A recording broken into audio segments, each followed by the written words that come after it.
পোয়া 1 কেজি খালি ঝিঙ্গুবে যাচ্ছে। 2-3 যখন ঢাললো তখন আমার কলিজার ধাক্কা লাগলো। আর সব এইভাবে তুই ঢালে 1.5 মণ ধান উঠে এখন 8 মণ ঠেকাবি। আমি করো ভাই তুমি আর জানিয়ে ফেলা দিতে পারবে না, বাঁয়ে ফেলা দাও। করছে না, তাহলে আপনার ঢালে লাগবে। আমি তুই সর, আমি ঢালবো। তখন ওই টিন একটা খাইলে ডালিয়া ওটি নিয়ে দেখে কাজ করে তল দিয়ে ওটা ফেলা দিই। তাছাড়া এমন কায়দা করে যে টেনার শিবি দিচ্ছি তলে, তুই আলোক করে দেওয়ার জন্য উই করছে না, হুজুরি তোলা দেবেন কে? একদম সুইটার হয়ে গেছে মানুষ, কথা দেখছি না। মুসলমান প্রত্যেকটা জায়গা মানুষের ক্ষতির একটা আন্দোলন চলছে। যারা জুম্মার নামাজ পড়ে না তারা ইমাম বদলায়। ওই কয়জনের বাজে গেছে, এইটা একটা ইমাম হলো যে তুই জুম্মার মাসে কয়বার দেখ, বলছে আমি যাই না, কিন্তু ইমামক দেখলে পছন্দ হয়। ওই নামাজও পড়বে না, কিন্তু ইমামক তারানের জন্য ওস্তাদ। কিবা কথা ঠিক কিনা? প্রত্যেকটা মানুষের ভিতরে একটা মানে সিটারি চতুরি ঢুকে গেছে, যার কারণে আজকে আমরা বক্তৃতা দিয়েও মানুষ হেদায়েত হচ্ছে না। কারণ আর একটা কারণ হলো হেদায়েত না হওয়ার। এই যে সামিয়ানার মধ্যে যারা বসে আছেন, আপনারা সবাই কার পক্ষের লোক কোন? তো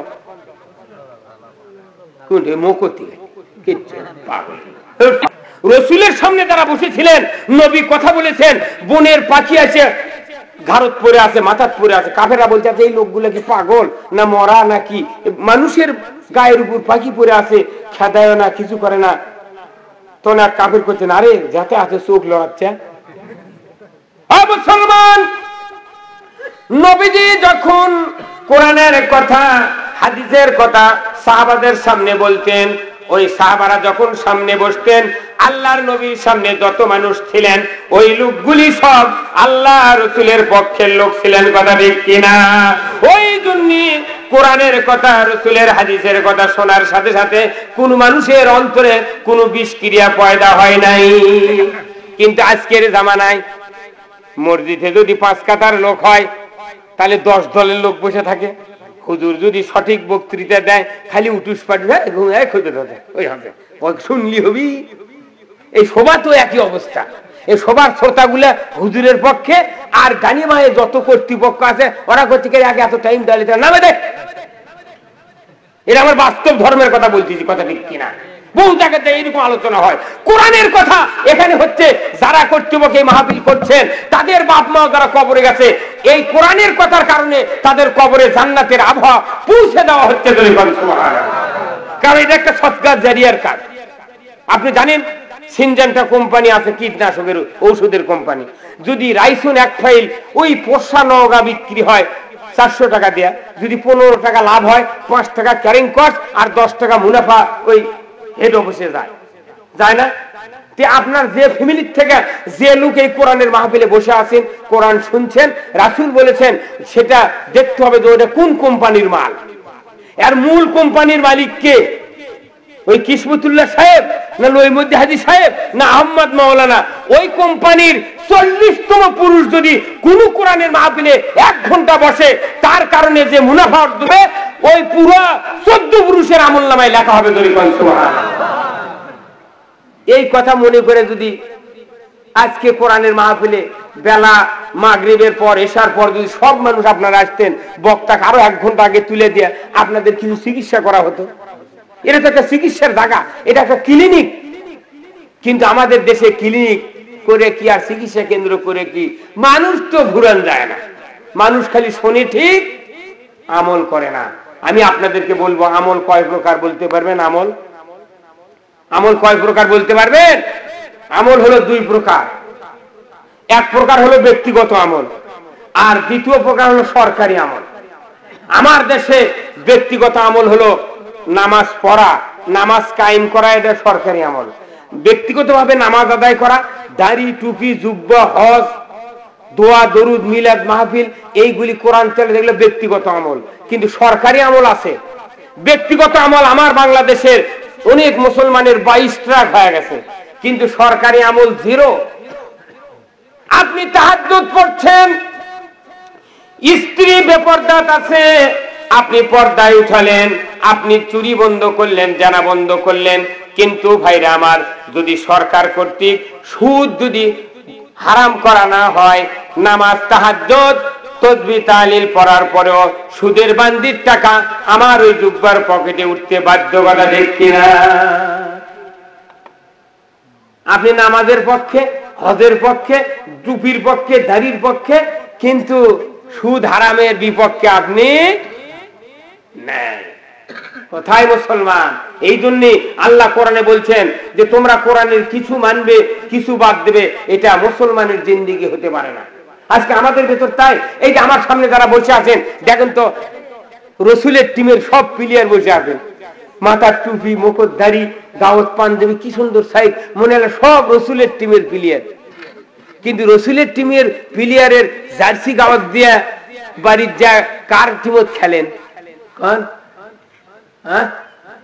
আপনি জানাজা, সোবাত, তারাবির, ঈদের নামাজত, মাঠের নামাজত সব জার্সি, একবারে আল্লাহ রসুলের টিমের জার্সি, টুপিধারী যুবকগুলো তো জার্সি, কথা ঠিক কিনা? প্লেয়ারের, বল খেলা প্লেয়ারের জার্সি আছে, আপনারও এটা জার্সি। আপনি জার্সি গাওয়াত দেন রসুলের টিমের, আর দুনিয়ার খেলিচ্ছেন শয়তানের টিমত। সারেন আর লাভ হবে না, নামাজ পড়ে রোজা করে জোরে বলুন ঠিক কিনা? আপনি আগে পক্ষ নিতে হবে আল্লাহর, জোরে কোন কার? আল্লাহর পক্ষ নিবেন, অল্প ইবাদতে আপনি জান্নাতে চলে যাবেন। কিন্তু পক্ষ না নিয়ে যত ইবাদত করেন, আপনার অন্তরে আছে কোরআনের বিরোধিতা, আর আমলগুলো করতেছেন খালি দালি দিয়ে। আল্লাহ কবি তুই কি কর? আপনি যদি এক জায়গায় যদি বোর করবেন লাগেন, খালি পানি শোয়ায়, আচ্ছা যত পানি শোয়াবি আপনি বোর করতে পারবেন? সিস্তে সিস্তে আবার মাথায় খারাপ হয়ে যাবি, খোরা তো দূরের কথা। আমাদের অবস্থা হয়ে গেছে তাই। এই আমাদের যে ইমানের একটা বোর আছে, এই বোরের চতুর্দিকে খালি অন ইসলামিক খুন দিয়ে খালি ভর ভর করে শয়তানি পানি বাড়াচ্ছে, আর আমরা খালি সিঁচিচ্ছি। আল্লাহ কে তোর সিঁচে লাভ হবে না, তুই আগে ওই খুনগুলো বন্ধ কর, কথা ঠিক কিনা? আমি কোনো আজকে আপনাদের ওই খুন বন্ধ করে দেবো। কি রাজি আছেন? কারা কারা একটু হাত তোলেন তো, কারা কারা? তাহলে দূরে তকবীর দেওয়া লাগবে, এই সরকার পাড়ার থেকে শয়তান যাতে একবারে পান্তা গাড়ি চলে যায়। কি রাজি আছেন? নারে তাকবীর! হলো না? হাত তোলা লাগবে, হাত তুললে শক্তি বাড়ে। আর আল্লাহ দেখবি যে 10টা আঙ্গুল দিয়ে হাত দিছি, বান্দা আমার হাত তুলে তখন তকবীর দিছে। রসুল বলেছেন যত দূর তকবীরের আওয়াজ যাবে মিস্টার ইবলিস তত দূর থাকতে পারবে না। জোরে বলেন আলহামদুলিল্লাহ। এই জন্য তামাম শক্তিকে গলার কাছে এনে একবার তাকবীর দিবেন, নারায়ে তাকবীর, নারায়ে তাকবীর। আল কোরআনের আলো, আল হাদিসের আলো, কোরআন হাদিস যেখানে, সরকার পাড়ার ইসলামের সওয়াব, নারায়ে তাকবীর, মারহাবা, ধন্যবাদ। এই যে তাকবীর দিলেন, আল্লাহ খুশি হয়ে গেল আরশে আজিম থেকে। মুসলমানের মুখে কে জোড়া লেগে গেছে, বুঝছেন? আর মাঝে মধ্যে অনেকে তাকবীর দিবেন, গলা ক্লিয়ার হয়ে যাবে, হিম্মত বাড়বি। এখন মেডিসিন স্পেশালিস্ট যারা, বক্ষব্যাধির ডাক্তার, হার্ট স্পেশালিস্ট, তারা বলেছেন তোমরা যত ঘন ঘন আল্লাহর নাম নিবে তত তাড়াতাড়ি তোমাদের হার্ট সতেজ থাকবে। জোরে কোন সুবহানাল্লাহ। এক কয় পীরের জাকের ছাড়া কেউ জিকির করে না, আর ওর কোনো কথা তোরকে জীবনে জিকির করা লাগবে না, তোরা খালি আলেম ওলামা গাইলাবু, তাহলেই তোরা জান্নাত পাবো। হুজুরের হ, হাজির হ, আর হাফেজের হ, এই তিনজন খালি গাল খায় এই দিনে। আর ওগুলো মোর জিবরে, ওই একটা হাজি হলো, ওই একটা হুজুর হলো, ওই একটা হাফেজ হলো, তাহলে মোট গাল এরাই খালো। তে মরার সময় আবার কোস কে বেটা যাও হাফেজের দেখে লিয়া কে, তুই গালে গেলে তোর চলের দাঁত ফেলে দিছু, তুই এখন আবার ডাকিচ্ছি করছি কি বাবা হাইসাব কি কর আমাকে তবুও পড়া কে, তুই লিদে লিদে ভরে পারছি না? তুই যখন কট কটিয়া ছিল তখন গাইলেছিল কয়দিন, তুই না করছিল জুম্মান ওর পাশে নামাজ পড়বো না, এখন আবার ডাকিচ্ছি কে পেলার ভয়ে? কি কথা ঠিক কিনা মুসলমান? আল্লাহর নবী বলেছেন ইজা মাতাল ইনসানু ইনকাতানহু আমালু ইল্লা মিন সালাসাতিন ইল্লা মিন সাদাকাতিন জারিয়াতিন আও ইলমুহু ইয়ানতাহু বিহিন নাস আও আলাদুন সালিহ ইয়াদু লাহু। জোরে কোন সুবহানাল্লাহ।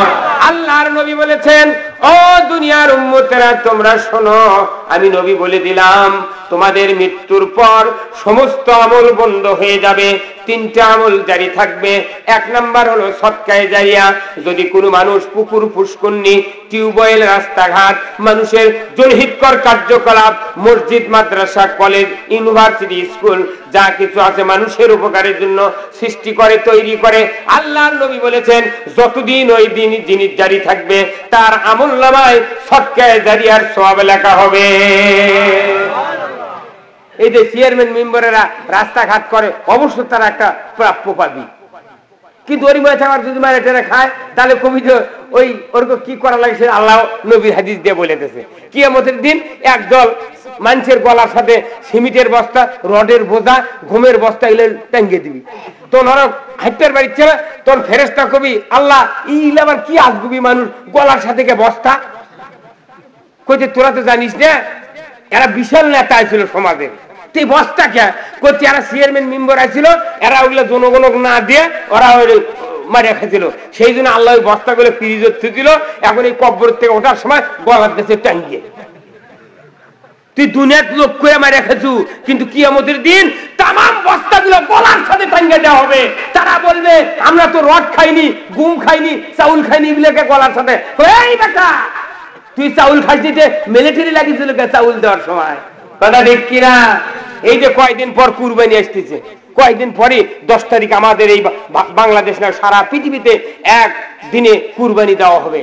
বলুন তো ওই যে চাউল দিতে মিলিটারি লাগলো, পুলিশ লাগলো, চৌকিদার লাগলো, তাও চাউল তসরুফ হয়ে যায়। কে দাড়ি দিয়ে হাটত ধান বেচে, হাটত কি আমরা দাড়ি দিয়ে ফেলে দেয় না? অত বোর্ডের ঘর চেয়ারম্যান মেম্বার চাউল দিতে বালতি দিয়ে, তোকে কে বুদ্ধি দিতে দেয়? তুই দাড়ি টাঙ্গে কাঁথা টাঙ্গে তুই চাউল দেবো গরিব মানুষ, তুই বালতিতে মাপে দিচ্ছ, মানে এটা কি সঠিক মাপ? তারপরেও মিলিটারি লাগলো, কারণ কি চাউল যাতে তসরুফ না হয়। আচ্ছা ভালো, তোমার চাউল তসরুফের জন্য মিলিটারি দেওয়া হলো, আচ্ছা ভালো, কিন্তু যখন এতে কয়েকদিন পর কুরবানি হবে নি, তুমি 40,000 টাকা কুরবানি জব করে কিষানক করছো 3 ভাগ করো, করে কি কর্ম ছাড়, তারপরে করছো ইয়া করো দাড়ির ফের মারো, মারিয়া একেবারে খুব কাঁটা সই করে 3 ভাগ করো। আমার ভাগের 1 কেজি কম হয় হোক, তাও মিসকিনের ভাগের জানি একটা টুকরো কম হয় না, ওটি তা পিসাব সাজিছে। কেরে কুরবানি গোস্ত মাপার সময় যে তাকওয়া দিয়া তুই মিসকিনের ভাগক 1 টুকরো কম দিলু না, ওই তাকওয়া দিয়া যদি গরিবের চাউল বাটলু হইনি তোর কাছে মিলিটারি দেওয়া লাগে? কি ভাই কথা ঠিক কিনা? ওই মনে করে কুরবানি বোধহয় এমনি, আরো শিক্ষা আছে। এই যে এইবার আমি দেখলাম আমার বাড়িতে রাস্তার ধারত 3,000-5,000 টাকা দিয়ে কাশিমত খালি ফ্রিজ বাকি নিয়ে আসছে। এমন করে তোর হাট করার টাকা নাই, তুই ফ্রিজ কি করবো? কইতে কুরবানি দিচ্ছি ওই গোস্ত থামো। ফ্রিজ আজ আবার রেডিও 10-15 মিনিটে ওই দারুল উলুম মাদ্রাসার অধ্যক্ষ মৌলানা আব্দুর রাজ্জাক সাহেব, ওনাকে প্রশ্ন করা হচ্ছে যে হুজুর এই কুরবানির গোস্ত ফ্রিজে থিয়া মাসের পর মাস খাওয়া কি?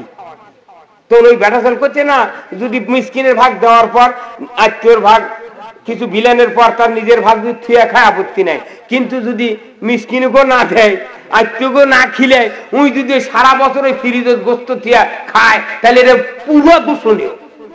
কারণ কুরবানির গোস্ত 3 দিনের অতিরিক্ত রাখা নিষেধ, কেউ যদি থিয়া খায় অপরাধ নেই।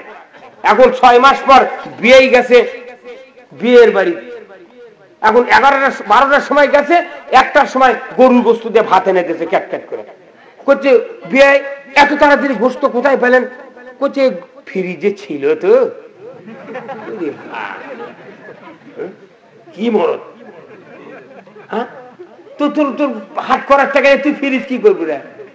হ্যাঁ তুই যে বাকি আনুসু কাসিমের দোকানের থেকে, এই লাভটা কি? হ্যাঁ মুসলমান, আজকে পৃথিবীতে ভিআইপির কাজের উন্নতি হলো, কিন্তু ইমানের উন্নতি নাই করে বলুন ঠিক কিনা? আমি যদি বলি বলুন তো, আপনার ঘরে ফ্রিজ আছে, সুকেস আছে, সোফা সেট আছে, আপনার ড্রেসিং টেবিল আছে, আলমারি আছে, সব আছে, একটা 30 পারা তাফসীর কয়জনের ঘর আছে যদি বলি হাত তোলেন তো পাওয়া যাবে? কই অগ্নেই নাই, কই অগ্নেই নাই। আবার ওই কোরআন শরীফ যদি কারু বাড়ির থাকে, যা দেখেন জানলার থসে ধুলা 1.5 ইঞ্চি পড়েছে কোরআন শরীফের উপরে, ওই বছরেও খোলে না। অথচ বেটা বিয়ে দেওয়ার সময় কষে ঘটক যে দেখো তো একটা ভালো পাত্রী, দেখো তো আমার মেয়ে বিয়ে দেবো, নামাজ কালাম এগুলো রোজায় যাতে পরিপূর্ণ হয়ে যায়। ঘটক খুঁজে খুঁজে এসে করছে একটা মেয়ে বাড়াচ্ছে, কামে কাজে সিলাই ফোড়ায়, নামাজ কালামে দেখা লাগবে না। এই পাঞ্চিং শুনেও বিয়ে দিয়েছে। বিয়ে দেওয়ার এখন 6 মাস পর বেটার বউ আব্বা আব্বা করে ডাক, আসরের সময় পানি দেয়, ফজরত পানি দেয়, দিন কত কোরআন শরীফ খালি ঝুলে ঝুলে বলে। তখন ওই শ্বশুর মনে করছে আমার বেটার বউ খুব দামি লোক, খুব ভালো। এর 6 মাস পর যখন আর কোরআন শরীফও পড়ে না, ওজুর পানি দেয় না, তখন ঘটকের সাথে দেখা করে, কেবা তুই না কলু যে সিলাই ফোড়ায়, কামে কাজে, কোরআন পড়ে, নামাজ পড়ায়, দেখা লাগবে না। তো এখন কেমন কয়েকদিন পর আর বেটার বউ কিছু করে না, কইতে আমি তো কইছি দেখা লাগবে না, তোমার চোখত পড়বি কে? কথা বুঝতে পারেননি? ও মুসলমান, আল্লাহতে যার পূর্ণ ঈমান, কোথা সে মুসলমান, কোথা সে মুসলমান। এই বাংলাদেশে নয়, এই ভারতবর্ষ যখন ব্রিটিশের দখলে ছিল, ওই সময় আল্লাহর এক বান্দা কাজী কবি নজরুল ইসলাম এমন গান লিখলেন, এমন কবিতা লিখলেন, ওই ব্রিটিশ গভর্নমেন্ট 60 কিলো বেগে এই ভারতবর্ষের রাজত্ব ছেড়ে দিয়া লন্ডনে চলে গেল। বলুন ঠিক কিনা? বীর মুসলমান ধরো আল কোরআন, ফিরাইয়া আনো সেই হারানো সম্মান। বীর মুসলমান ধরো আল কোরআন, ফিরাইয়া আনো সেই হারানো সম্মান। বীর মুসলমান নারাই তাকবীর, আল্লাহু আকবার, তোলো ধ্বনি ধরায় রাখবার। বীর মুসলমান ধরো আল কোরআন, ফিরাইয়া আনো সেই হারানো সম্মান। বীর মুসলমান, জোরে গান মারহাবা। কার লেখা এই গান? কাজী নজরুলের লেখা। এগুলা গান মানুষ কয় না। এখন রেডিও টিভির যে গানগুলো হয়, যুবকেরা শেষ হয়ে গেল বাংলাদেশে। 2-4 দিন যখন আব্দুল আলিমের একটা করে ফিল্ম বাজায়, তখন ওই ক্যাসেট আটকে যায়, জাম হয়ে গেছে, বাজার নেই তো, তখন ওই চর সাউন্ড হয়। আমার ছেলে কই চাপা এঙ্কা শব্দ হয় রেডিওর। আমি কই বা ওগুলো বহুদিন হলে বাজায়নি রে, সেই দিন ওগুলো জাম হয়ে গেছে, রোদ দেওয়ার মানুষ নেই তো, ওগুলো শুনলে তো ইমান বাড়বি। সেই দিন ওই গানগুলা বাদ দিয়া এখন ছায়া ছবি, যে গান বললে যুবকেরা, বুড়ো মানুষ যুবক হয়ে যায়। এই কয়েক বছর আগে গান নামলো, আমি মরে যাব, জ্ঞান হারাবো, কেউ বাঁচাবে পারবে না। কি গান নেই রে? তুই যে কাম করিস, তুই তো জ্ঞান হারে মরবো, তো কে সালাইন করে বাঁচাবি? কি ভাই কথা ঠিক কিনা মুসলমান? অথচ কি গান, আব্দুল আলিমের মতো একটা শিল্পী কি গান বলে গেল, দুয়ারে আইসাছে পালকি নাইরি গাও তুলো রে তুলো মুখে আল্লাহ রসুল সবে বলো। কি গান? এই কোন পালকি? এটা ওই পাকিস্তান আমলের ডুলি। এটা কোন পালকি? ওই যে মসজিদ থলিয়ে যায়। এক মানুষ করছে চাচা তোমার কেন জুম্মার দেখা যায় না, যাও না কে? করছে বা আমি যাবার খুবই চাইবা, কিন্তু যে খাট নিলিয়ে যায় জুম্মার বারান্দার থতে, ওটা চোখত পেলে আমার ভয় ধরে যায়, সেই ভয়ে আমি যাই না। খাটনি থরে জায়গা নেই, জুম্মার থুয়ে ওই লোকগুলাকে ঢুকতে দিল না, ওর খাটনি থেকে ভয় ধরিচ্ছে। মুসলমান, মৃত্যু কাউকে ছাড় দিবে না, দিবে? আল্লাহ কোরআনে বলছেন কুল্লু নাফসিন যায়কাতুল মউত, প্রত্যেক জীবনের মৃত্যুর স্বাদ চাকতেই হবে। আল্লাহ এক জায়গায় ম্যান ইজ মর্টাল, মৃত্যুকে ফরজ করেছেন, মরতেই হবে। আর এক জায়গায় আল্লাহ বলেছেন ও দুনিয়ার মানুষ, আমি তোমাদেরকে নিষেধ করে দিলাম, খবরদার মরিও না। কারণ আল্লাহ বললেন ইয়া আইয়ুহাল্লাযীনা আমানুত্তাকুল্লাহ হাক্কা তুকাতিহি ওয়া লা তামুতুন্না ইল্লা ওয়া আনতুম মুসলিমুন। দুনিয়ার ঈমানদারেরা আল্লাহকে ভয় করো, আর আল্লাহর ভয়টা হতে হবে পরিপূর্ণ, আর মুসলমান না হইয়া মরিও না। এক জায়গায় মরা ফরজ, আর এক জায়গায় মরা নিষেধ। আল্লাহ বলছেন বান্দা তুমি যদি মরো তাহলে মুসলমান হইয়া মরো। মুসলমান হতে গেলে কি করতে হবে, কোন পথে চলতে হবে, কি কাজ করতে হবে, দুনিয়ার এই মুসলমানের মুসলমানেরা, বাংলাদেশের মুসলমানেরা কোনদিন মসজিদের ইমামক বলে না, কোন বক্তাক বলে না, কোন মুয়াজ্জিনক বলে না, কোন আলেম উলামাক বলে না। ভাই তুমি বলো তো মুসলমান কেমনে হওয়া যাবে? ভাইরা আমার, দেশের মুসলমানেরা মুসলমান হওয়ার চিন্তা চেতনা করে না।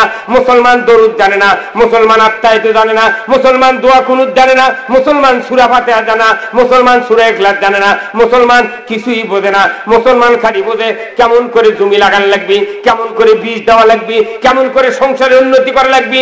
ওই তপন বেচা, গাড়ি বেচা, বাড়ি বেচা সবকিছু করবি, কিন্তু নামাজ পড়বে না। কথা ঠিক কিনা?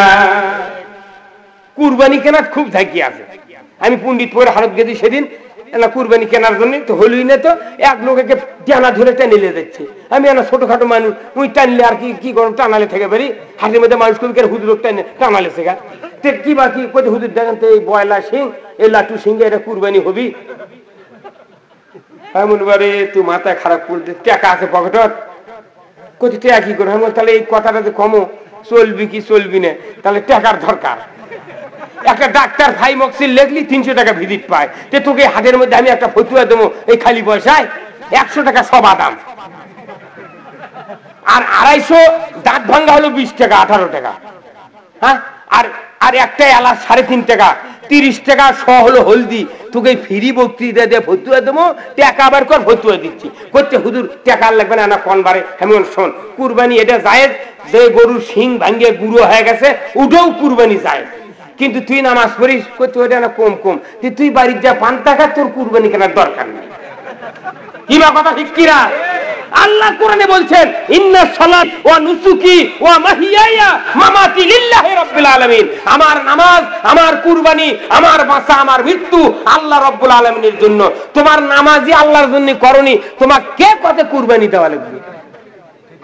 আল্লাহ নবী স্পষ্ট বলেছেন, আর মান তারাকা সালাহ ফালাইসা মিন্নি, যে নামাজ তরক করলো সে আমার উম্মত নয়। তুমি তো নবীর উম্মত নও, তুমি শয়তানের উম্মত, তোমার কিসের কুরবানি? হুজুররা এগুলা কাটা কথা কয় না, ওরা জানে এগুলা কইলে আমার ইমামতি থাকবে না। হুজুররা তাই হুজুরকের জন্য দেশের মোটা মানুষ তো জগৎ গেল, আর কারো দোষ নেই। সারা জীবন নামাজ পড়েনি, বাপে সারা জীবন নামাজ পড়েনি, মরে গেছে। এখন জানাজার আগে এসে বড় কথা করছে, আসসালামু আলাইকুম, আমার আব্বা মরিছে, অনেকদিন ঘর সংসার করছে, লেনদেনে অনেক ত্রুটি হতে পারে, বাকিটা কি পাইতে পারেন, যদি কেউ কিছু পান আমাকে বললে আমি দিয়ে দেব। তখন মসজিদের ইমাম করছে, বাবা যে তোমার বাপ তো মারা গেছে, নামাজের খবর কি? তখন ওই বড় বেটা কি ক্যাপাসিটি করে মিথ্যা কথা করছে বুঝছেন, করছে এই কয়দিন পড়েনি, করছে এই কয়দিন পড়েনি। তার মানে যে কয়দিন পাতাল হয়েছিল ওই কয়দিন বলে পড়েনি, উনি সারা জীবন পড়েনি এই কথা করতে করতে এই কয়দিন পড়েনি। মিথ্যা কথা বলতে বাপের লাশের সামনে, জোরে বলুন ঠিক কিনা? গায়ের মানুষ বলতে পারবে না, আমার ফেভারের মানুষ বলতে পারবে না কে কে নামাজ পড়ে কে কে পড়ে না। এমনও লোক আছে ঈদের নামাজও তো দেয় না, ওর জানা জানায় ও শোষানো পুরো।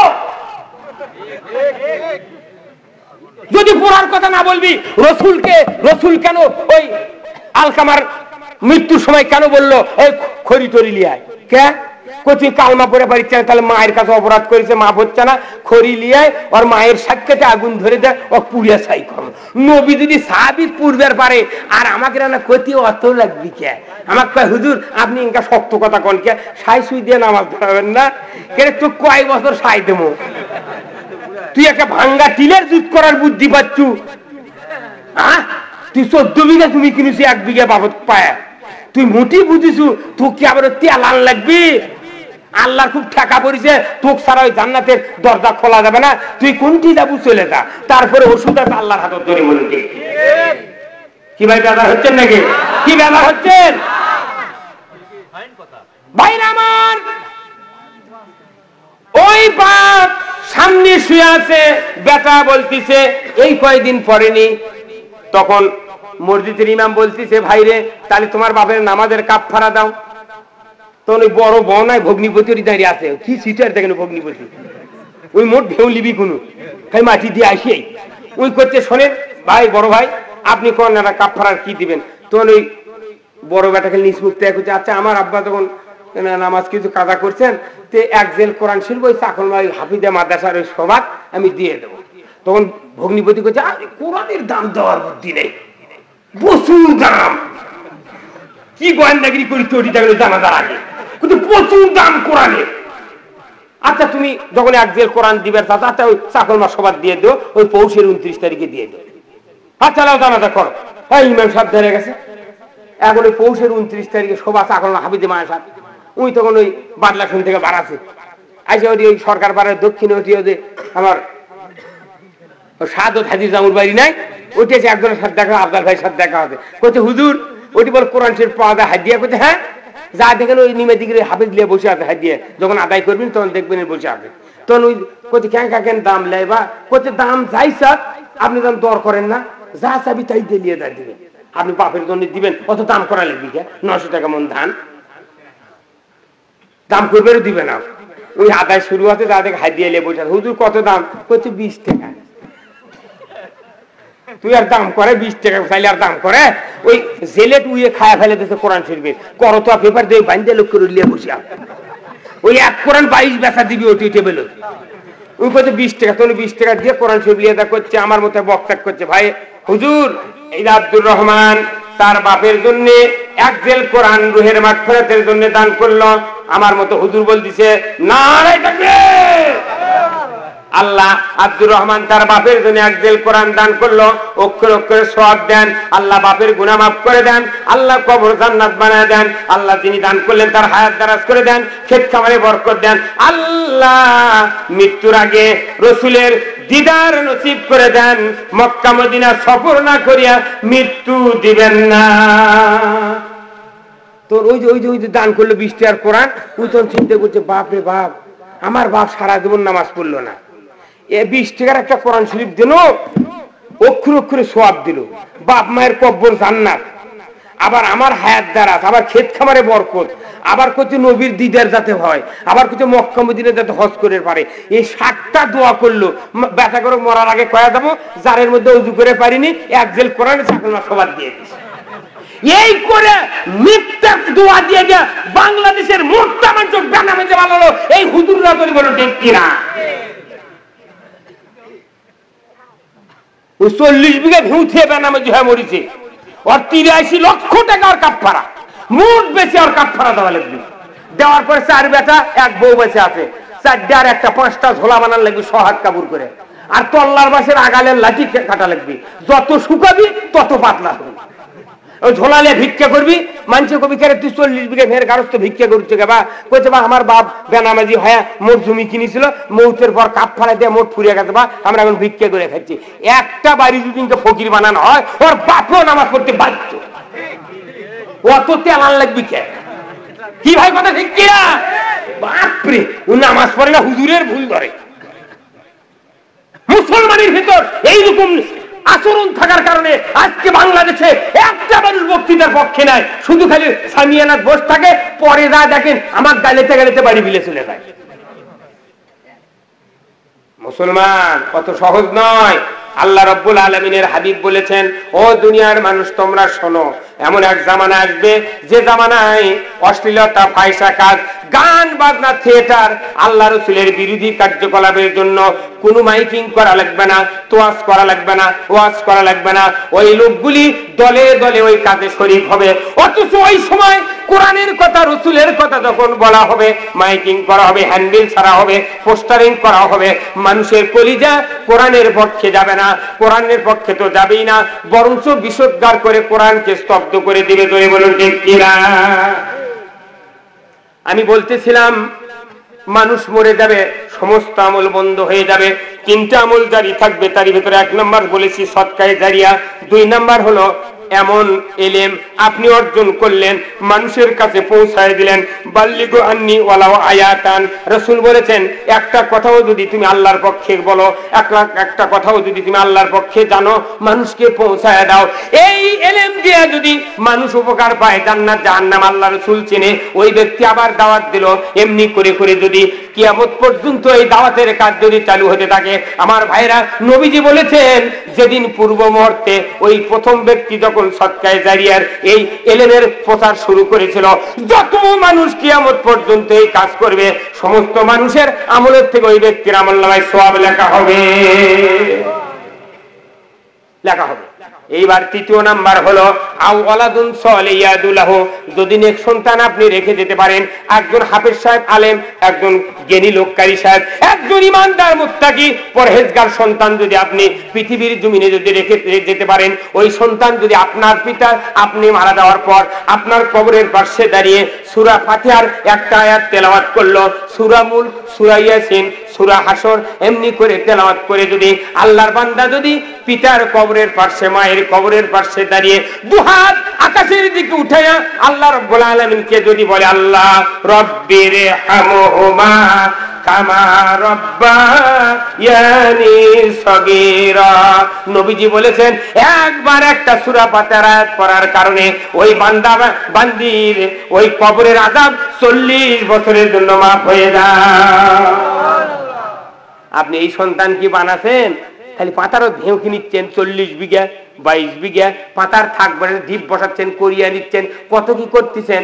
জীবনে একটা বেটাকে আপনি মৌলবি বানালেন না, হাফেজ বানালেন না, এর একমাত্র কারণ মৌলবিগিরি পরে বেতন নাই, কথা ঠিক কিনা? একটা হাফেজের যদি মসজিদে আযান দিয়া যদি 20,000 টাকা যদি বেতন হতো, দুনিয়ার ধনী ধনী মানুষের বেটার মুয়াজ্জিনের অত্যাচারে গরিবের বেটারা কেউই মুয়াজ্জিনি পাইতাম না। জি বিদ্যা শিখলে খালি টাকা, ওই পাশে কেজি দিয়ে বেজি বানা, আর যার লাগতে রে চোখ দিয়া লাল পরে, কান দিয়া ফোঁস পরে, করছে ও গিয়ে দিয়ে পাও তেরে কান তেরে ও কি দিয়ে ফোকে বিদ্যা দিয়ে ওই শল্য দিয়ে খাবে। আর যারা না লাখ সোজা তরতুরে ব্রেন কেজি দিয়ে বেজি বানা, 22 বছর পরে গেলে হাঁস ধরবি আর খাবি।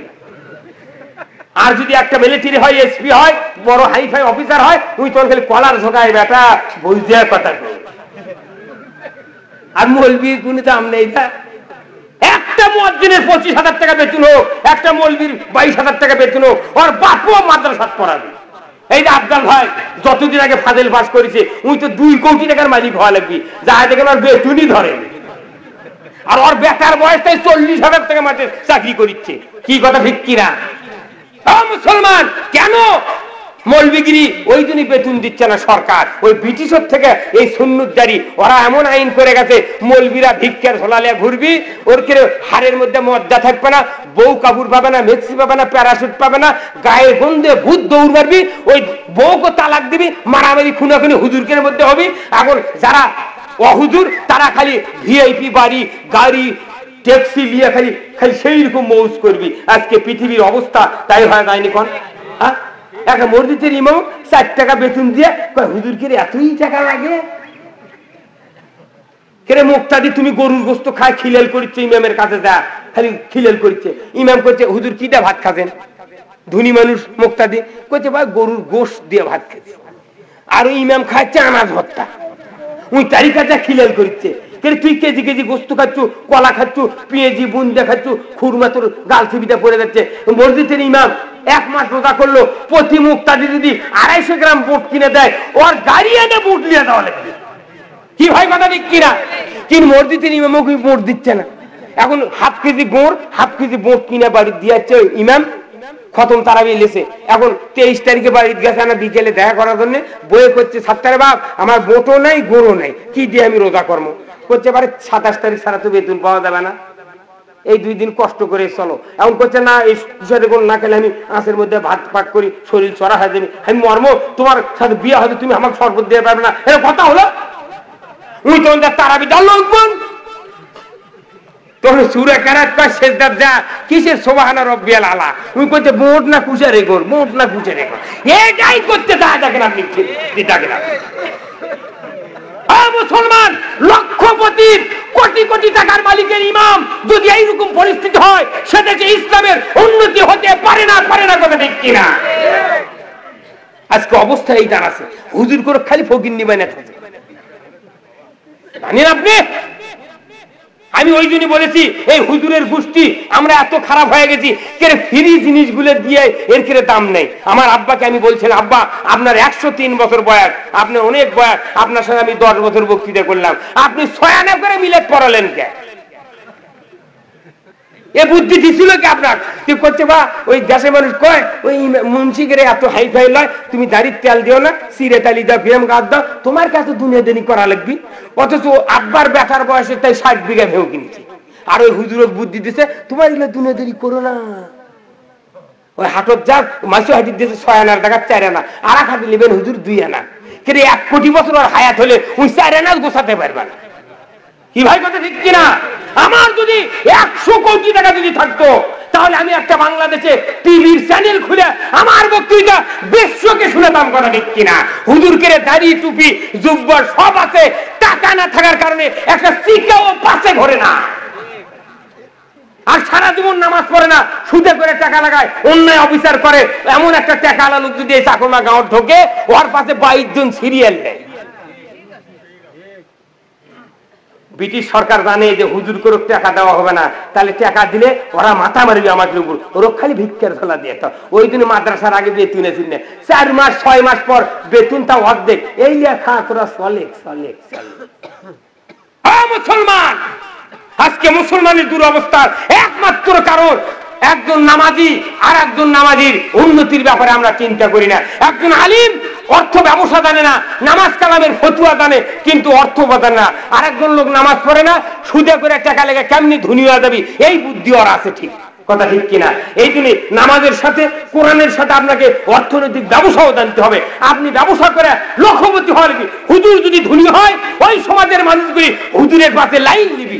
আমি যদি 2 কোটি টাকা জাকাত দিই, 3 নাম্বার ইউনিয়নের 2200 লোক পাশে আছে, কবে হুজুর সালাম আলাইকুম ভালো আছেন, 500 লোক 1 ঘন্টার মধ্যে আমার বাড়ি থাকবে, ওরা দৌড়ে এসে শুয়ে থাকে।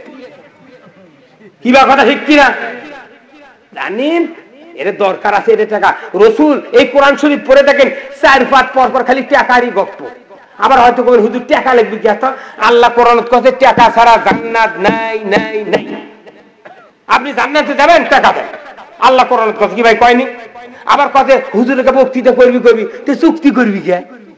আর একজন করছে না, আমি গতবারে এই বগুড়া সদরে ওই যে লিসিনদারা নেই, এই 4 মাথার পূবে ওই মধ্যপাড়া বিশাল একটা মাঠে মাহফিল করতে গেছি, আমি প্রধান বক্তা, কিন্তু আমার আগে দ্বিতীয় বক্তা এই বেটা আবার বক্তৃতা দিতে করছে, হুজুর ভাইরা আমার এই টাকা নিয়ে বক্তৃতা করা জায়েজ নেই। আমি ওই চেম্বার থেকে শুনিচ্ছি, এমন শালা কে মাইরে ফেল দিলে এই কথা আগে বলি, তখন তো টাকা দিবে না। কোন আল্লাহ কি বুদ্ধি দিলে টাকা পাওয়া যাবে, তুই আর আমাকে দে। ওই বক্তৃতা দিয়ে নামে গেল, তারপর আমি উঠলাম। বক্তৃতা দেওয়ার পরে এখন এসে করছে, হুজুর ওই বক্তা তো হলো যে টাকা নিয়ে বক্তৃতা করা যায় না, মানে ওই অরিজিনাল সত্য কথা কথা। তাহলে কি করা যাচ্ছে, আপনার কি দেওয়া লাগিচ্ছে? আমি কোনো রাজা বাজারের যা 2 কেজি এলাচ কিনে নিয়েছে, আমাকে দাও, আমি টাকা নেবো না। ওই যেহেতু হুজুরি কয়ে গেছে, তখন ওই একটা ওই রাজাবাজার একটা দোকানদার রহিসুদ্দিন নাম, তাই ওই লিসেনদারা বাড়ি, তার কোথায় ভাই শোন তো রহিস ভাই শোন, কি বা কোথায় এলাচ কত করে কেজি, কোথায় 3000 টাকা কেজি। চেক করছে, তাহলে 2 কেজি এলাচ আমার কিনে দাও। আমি টাকা নেবো না ভাই, আমি কোন টাকা পকেটে তুলবো না, হুজুর যেহেতু ফতুয়া দিতে টাকা নেওয়া জায়েজ নাই, এলাচ দাও 2 কেজি, আমি এখনই সিএনজি ভাড়া করে ফেলে দেবো। তখন ওরা ঘুরে আসে বুদ্ধি করে করছে, হুজুর 5,000 টাকা নেন, যা হচ্ছে হচ্ছে। এমন তোরা মনে করি হুজুরকে মাথার বুদ্ধি নাই? ওই ভারতবর্ষ লর্ড ক্লাইভ, ব্রিটিশ গভর্নমেন্ট আর বাদশাহ আকবরের সময় যত নানাস্থানি হয়েছে ইসলামের উপর, মুসলমানের উপর, আলেম ওলামার উপর, ওই বাদশাহ আকবরের সময় বাদশাহ আকবর যখন দ্বীন-ই ইলাহি প্রবর্তন করলো, আকবর বাদশাহ বলল, আজ থেকে আমার নামে খুতবা হবে আর আমার নামে কালিমা হবে, লা ইলাহা ইল্লাল্লাহু আকবর খলিফাতুল্লাহ। নাউযুবিল্লাহ। এই কালিমা পড়ো, সারা বিশ্বের আলেম ওলামারা সব ঘুষ খায় আকবরের পক্ষে চলে গেল। 22,000 আলিম ঘুষ খায় কার পক্ষে গেল? আকবর। আরে বা 4 তালা টুপি বারে, তাই টিভি করছে হাসি চাই বাপরে, কি করে তোর টুপি উঠে কিছে, ওটা ব্যাঙ্গের টুপি না কিসের টুপি উঠে? তুই টুপি মারতে কি করছিস তুই? হ্যাঁ মুসলমান, ওই ভারতবর্ষের বাদশাহ আকবরের ঘুষ খায়া 22,000 আলিম চলে গেল আপনার ওই দ্বীন ইলাহির পক্ষে।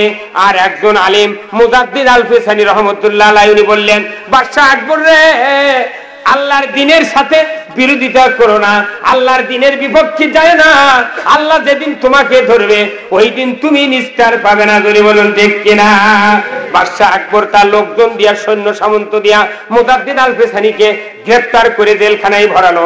আল্লাহ নিষেধ করে দিল, রে আকবরের পেটের নারী ভুঁড়ি, ওই আকবর যা খাদ্য খাবে তুমি ব্যাগলেন দিয়ে বার করতে পারবে না। আকবর সমানে কোরমা পোলোয়া খায়, আর আল্লাহ নিষেধ করে দিতে ওই মূত্র নালী, খবরদার একটা মল তুই বার করে পারবো না। ওই খাচ্ছে, প্যাকেট করিচ্ছে, পেট খালি ফুলে উঠছে, কোট বন্ধ হয়ে গেছে। মুজাদ্দিদ আল পেছানি গ্রেফতার, আর বাদশাহ আকবরের কোট বন্ধ হয়ে গেল, আর বাঁচে না, অস্থির চিকিৎসা শুরু হয়ে গেল, কোন চিকিৎসায় ফল হয় না। এমন সময় গভীর রাত্রিতে বাদশাহ আকবরের ছেলে বাদশাহ শাহজাহান, তাকে স্বপ্ন যোগে আল্লাহর নবী বলছেন, ওগো শাহজাহান, তোমার পিতা বাদশাহ আকবর দ্বীনের বিরোধিতা করছে, একজন ভালো মানুষকে জেলখানায় আটকে রেখে নির্যাতন করছে। রে বাদশাহ শাহজাহান, তোমার পিতাকে তুমি বলো, আজই যদি মুজাদ্দিদ আল পেছানিকে গ্রেফতার থেকে মুক্তি না করে দেয়, ওই বাদশাহ আকবর তোমার পিতা কুট বন্ধ হয়ে মারা যাবে। মারহাবা বলেন না? এই মুজাদ্দিদ আল পেছানি ভাইরা আমার, এইবার মুজাদ্দিদ আল পেছানি জেলখানায় আছে। বাদশাহ আকবরের বেটার সাথে এই আলোচনা হচ্ছে রসুলের।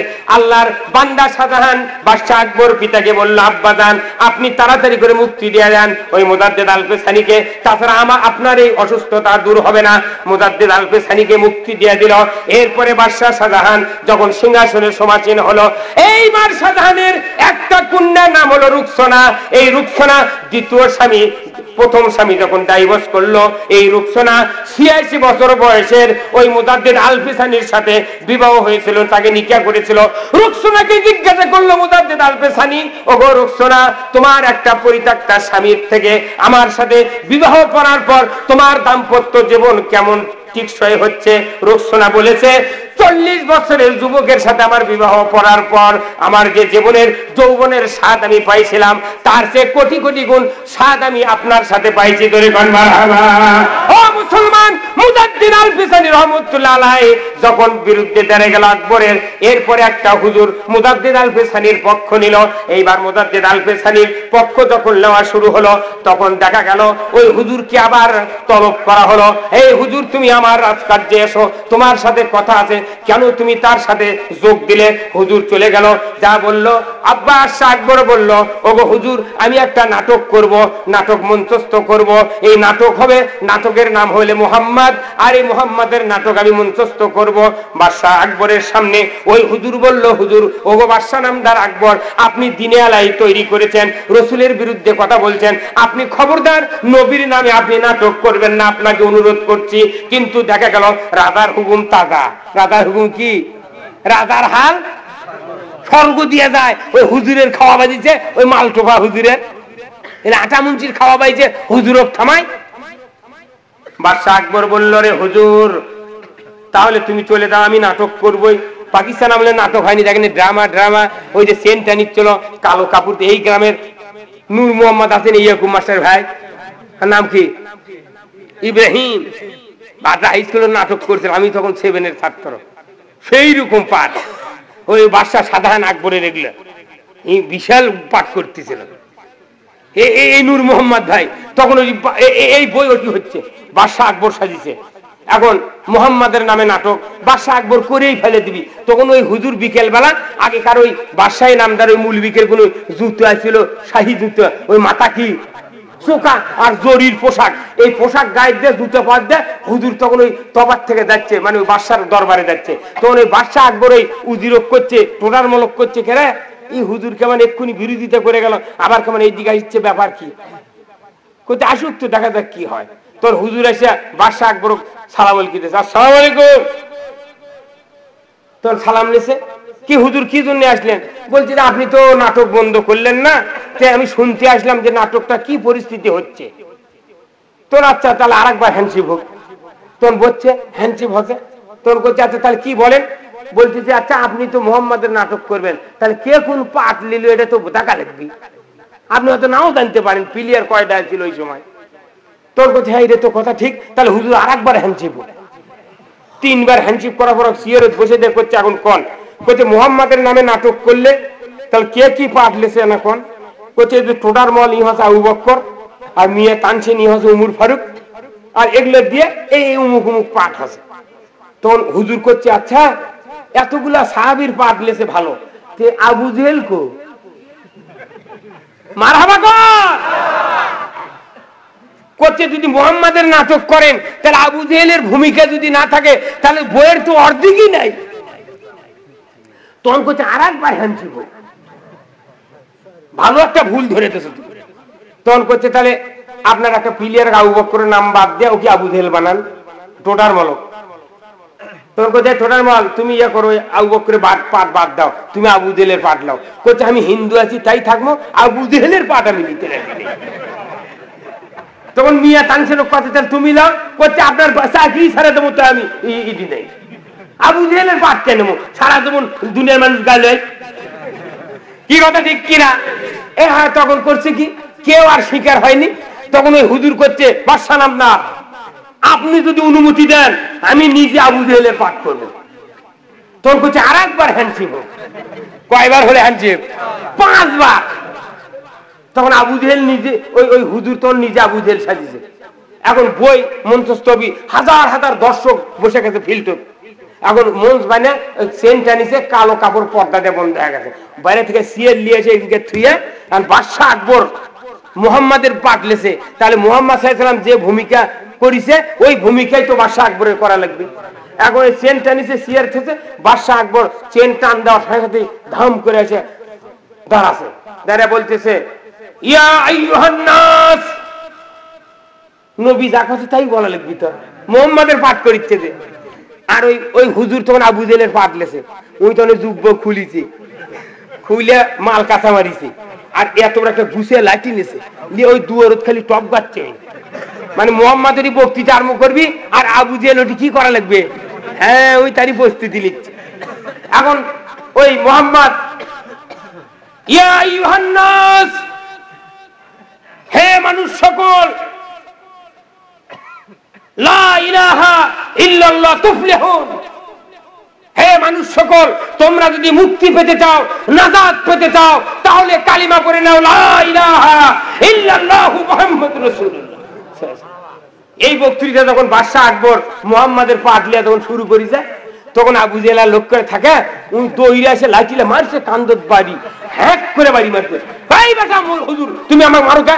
করছে না তোমাকে মারিচ্ছি, মুহাম্মাদকে মারিচ্ছি। করছে না আমি বাদশা আকবর। আরে বেটা তুমি তো মুহাম্মদ। উনি আবার মাথার বাড়ি, করছে না আমাকে মারো না। করছে না মুহাম্মাদকে আবু জেহেল এইভাবেই মারিছে, তুমি মুহাম্মদ আমি আবু জেহেল, তুমি যতক্ষণ কথা কবে ততক্ষণ তোমার পেটে এইরকম লাঠি পড়বে। করছে বই টই ভাঙ্গে ফেলে দিল, আর বই হবে না। চিন্তা করছেন?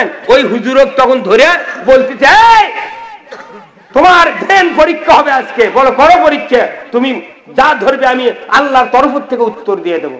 তখন বাদশা আকবর বলতেছে শোনো হুজুর, এই যে দিল্লির সিংহাসনে একটা পানির ট্যাঙ্কি আছে, বিশাল ট্যাঙ্কি, ওই ট্যাঙ্কি কয় গ্লাস পানি আছে তুমি বলতে পারবে, তাহলে তোমার মুক্তি দিয়ে দেবো। কচি রে পানির মতো সহজ। কয় কি রে টোটাল বল কয় কি? এত বড় একটা ট্যাঙ্কি কয় পানির মতো সহজ, কয় গ্লাস পানি আছে এক করছি, তুই কচি ওটা পানির মতো সহজ, ব্যাপার কি? হ্যাঁ হুজুর তুমি বলো কেমন করে সহজ কম। করছে গ্লাসটা যদি ওই ট্যাঙ্কির মতো হয় তাহলে 1 গ্লাস। এই বাদশা আকবরের মাথা ঘুরিয়ে গেছে, কয় কি বুদ্ধি পারে। করছে যদি ওই গ্লাসটা যদি ট্যাঙ্কির 4 ভাগের 1 ভাগ হয় তাহলে 4 গ্লাস, যত ভাগ হবে তত গ্লাস ওটি পানি আছে, কোনো টেনশন নাই। বিশ্বাস নাই মাথায় দেখো, জোরে কান্নে মারহাবা। তখন ওই হুজুরক আবার ঠকাবি। করছে শোনো, এই যে ভারতবর্ষের যে বিশাল রাজ্য, কতটা কাক আছে তোমাকে বলে দিতে হবে, যদি না দাও তোমার মাথা গর্দান নেমে দেবো। করছে এটা থেকে ওয়ান আর টুর ব্যাপার। করছে আচ্ছা তুমি বলো তো। তখন করছে যে এই ভারতবর্ষে 9,999টা কাক আছে, বিশ্বাস নাই গুনে দেখেন, যদি বেশি হয় তাহলে তোরা এর বাড়ি বেড়া বেড়াচ্ছে, আর যদি কম হয় তাহলে বেড়া বেড়াচ্ছে দেখা। সাংঘাতিক হুজুর কে বুদ্ধি পারে। এই হুজুররা এত ব্রেনলে, কোরআন বোঝে হাদিস বোঝে, তার কোনো ফাঁসানের জন্য কত চিন্তা তোরা হচ্ছে, কথা ঠিক কিনা? তোরা কি বুঝিস? একটা দোয়া কুন্নুত ধরে 10 বিষয় লেটার লেটি ফেল দিয়ে বসে পাস করবো। 47 বছর বয়স, চেয়ারম্যানের দাঁড়াতে আমাকে দেখতে হুজুর দোয়া করবেন। কিসের দোয়া রে? তুই দোয়া কুন্নুত কর, তোর ক্যানভাসের টাকা মুঠ আমি দেবো।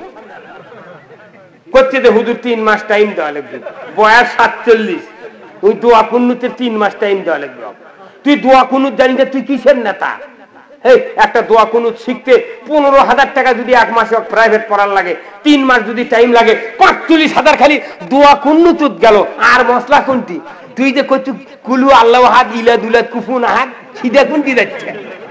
আত্তাহিয়াতুল্লাহ সালাতু আত-তাইয়্যিবাতু কি করছে? ঘাইটা বলে দিন জীবনে কোন শোনানোর কথা নেই কিনা? আজকে মুসলমানের নেতা কোরআন বিরোধী হওয়ার কারণে আজকে সমাজে ইসলামের চারানার উন্নতি নাই, কথা নেই কিনা? আজকে হুজুররা বকে বকে আমাদের গলা ফুসফুসি শেষ হয়ে যাচ্ছে, অথচ একটা ক্রিকেট খেলা, একটা ফুটবল খেলা, প্লেয়াররা 2 লাখ টাকার সেট, ফ্ল্যাট বাড়ি, গাড়ি নিয়ে ওরা খালি পাই পাই দিচ্ছে। আর হুজুর করে করছে তোরকে ব্রেক ছাড়া মাঠগা ডালা না থাকা সাইকেল নিয়ে বেড়াবো, উল্টে আইলে নিচে পড়বো, ওটি মরে যাবো, ওটি তো পুঁতে তোল। হ্যাঁ, ওই যে ইয়েজুদ্দি সরকার আছে না, ইয়েজুদ্দি ওই সময় সাবিনা ইয়াসমিন ক্যান্সার রোগ হয়েছিল, 2 লাখ টাকার চেক লেগে দিছিল, যা তুই মাদ্রাজ যা চিকিৎসা, আবার এসে মাথা ধোকা। আর হুজুররা গলা ফাটে মরে যাচ্ছে, 2 টাকার ফাইবক্স ছিল পাই না, কথা দেখি না মুসলমান। তুমি গায়িকা নায়িকা সেফটিন দিয়া টাকা বুঝে দাও, আর মুসলমানের বক্তাগুলো করতে তুর্কির এতই টাকা লাগে, যদি টাকা হুজুরের না লাগে তুমি মরে দাও, তোমার জানাজা বিনে টাকায় করিব না। কি ভাই, আমি 20 টাকা করে মুগরি জব করি, 20 টাকা হয় দে না হয় না দে। তুই জব করিস করে লে না, আমার টাকা নেই, তুই নামাজ পড়বো না, তোকে আমি একটা মুন্সি মানুষ জব করে দে, তোর কলজা ভরে বস্তু খেলে লেগে পাচ্ছ কি? তুই 20 টাকা দে জব কর। এক ভাই 20 টাকা দিয়ে জব করে লেছে, আর এক ভাই এসে করছে হুজুর জব করে দেন, টাকা দিয়ে 20 টাকা করছে, দেওয়া যাবে না। আমি তুই জব করে লিয়ে যা, ওই জব করবেন লেগে তোরে ফ্যাঁস দিছে, কাল্লা কাটে পড়ে গেছে, ওই ফোরের মধ্যে করে লিয়ে যা, বাড়ির থুছে ওর বউ বাঁচবার লেগে করছে কাল্লা কো, ওই দরজার কাছে পড়ে গেছে, করছে কাল্লা তো আসছিল ওরই মধ্যে। আরে বলি হয়ে গেছে, তোর কাল্লা পাবো কোনটি? ওর বউ কাছে এই মুগরি বাঁচবো না, কোটমো না, খামো না, তুই বলি দিয়ে আনলুকে আবার 150 টাকা দিয়ে মুগরি কিনা 20 টাকা দিয়ে জব করে লেছে আমার থেকে। হুজুররা একটা জিনিস ফিরে দিবেন না, ওরা বেকার এসে আব্বা আব্বা বলবে, কথা ঠিক কিনা? জানেন হুজুররা সব ফিরে দেওয়ার কারণে ওরা মনে করে টাকা দিলি আল্লাহ আল্লাহ জান্নাতি দিয়ে দে।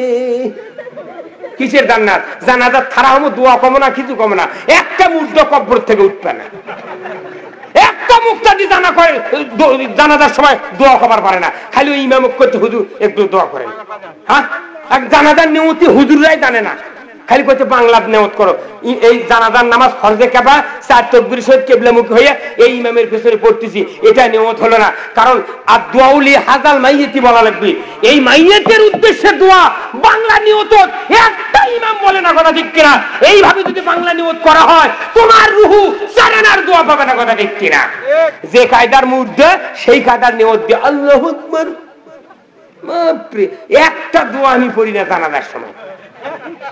কবর থেকে কেউ উঠবে না, তুই নামাজ পড়িস নি, কিছু করিস নি, তোর কিসের দোয়া রে? কিসের তোর দোয়া? আর তুই জীবনে কোন দল করছু সব তোর পেপারত লেখা আছে, দেশের মোট মানুষ জানে, মরার পর তুই জুব্বা গাও দিচ্ছ। কি কথা ঠিক কিনা মুসলমান?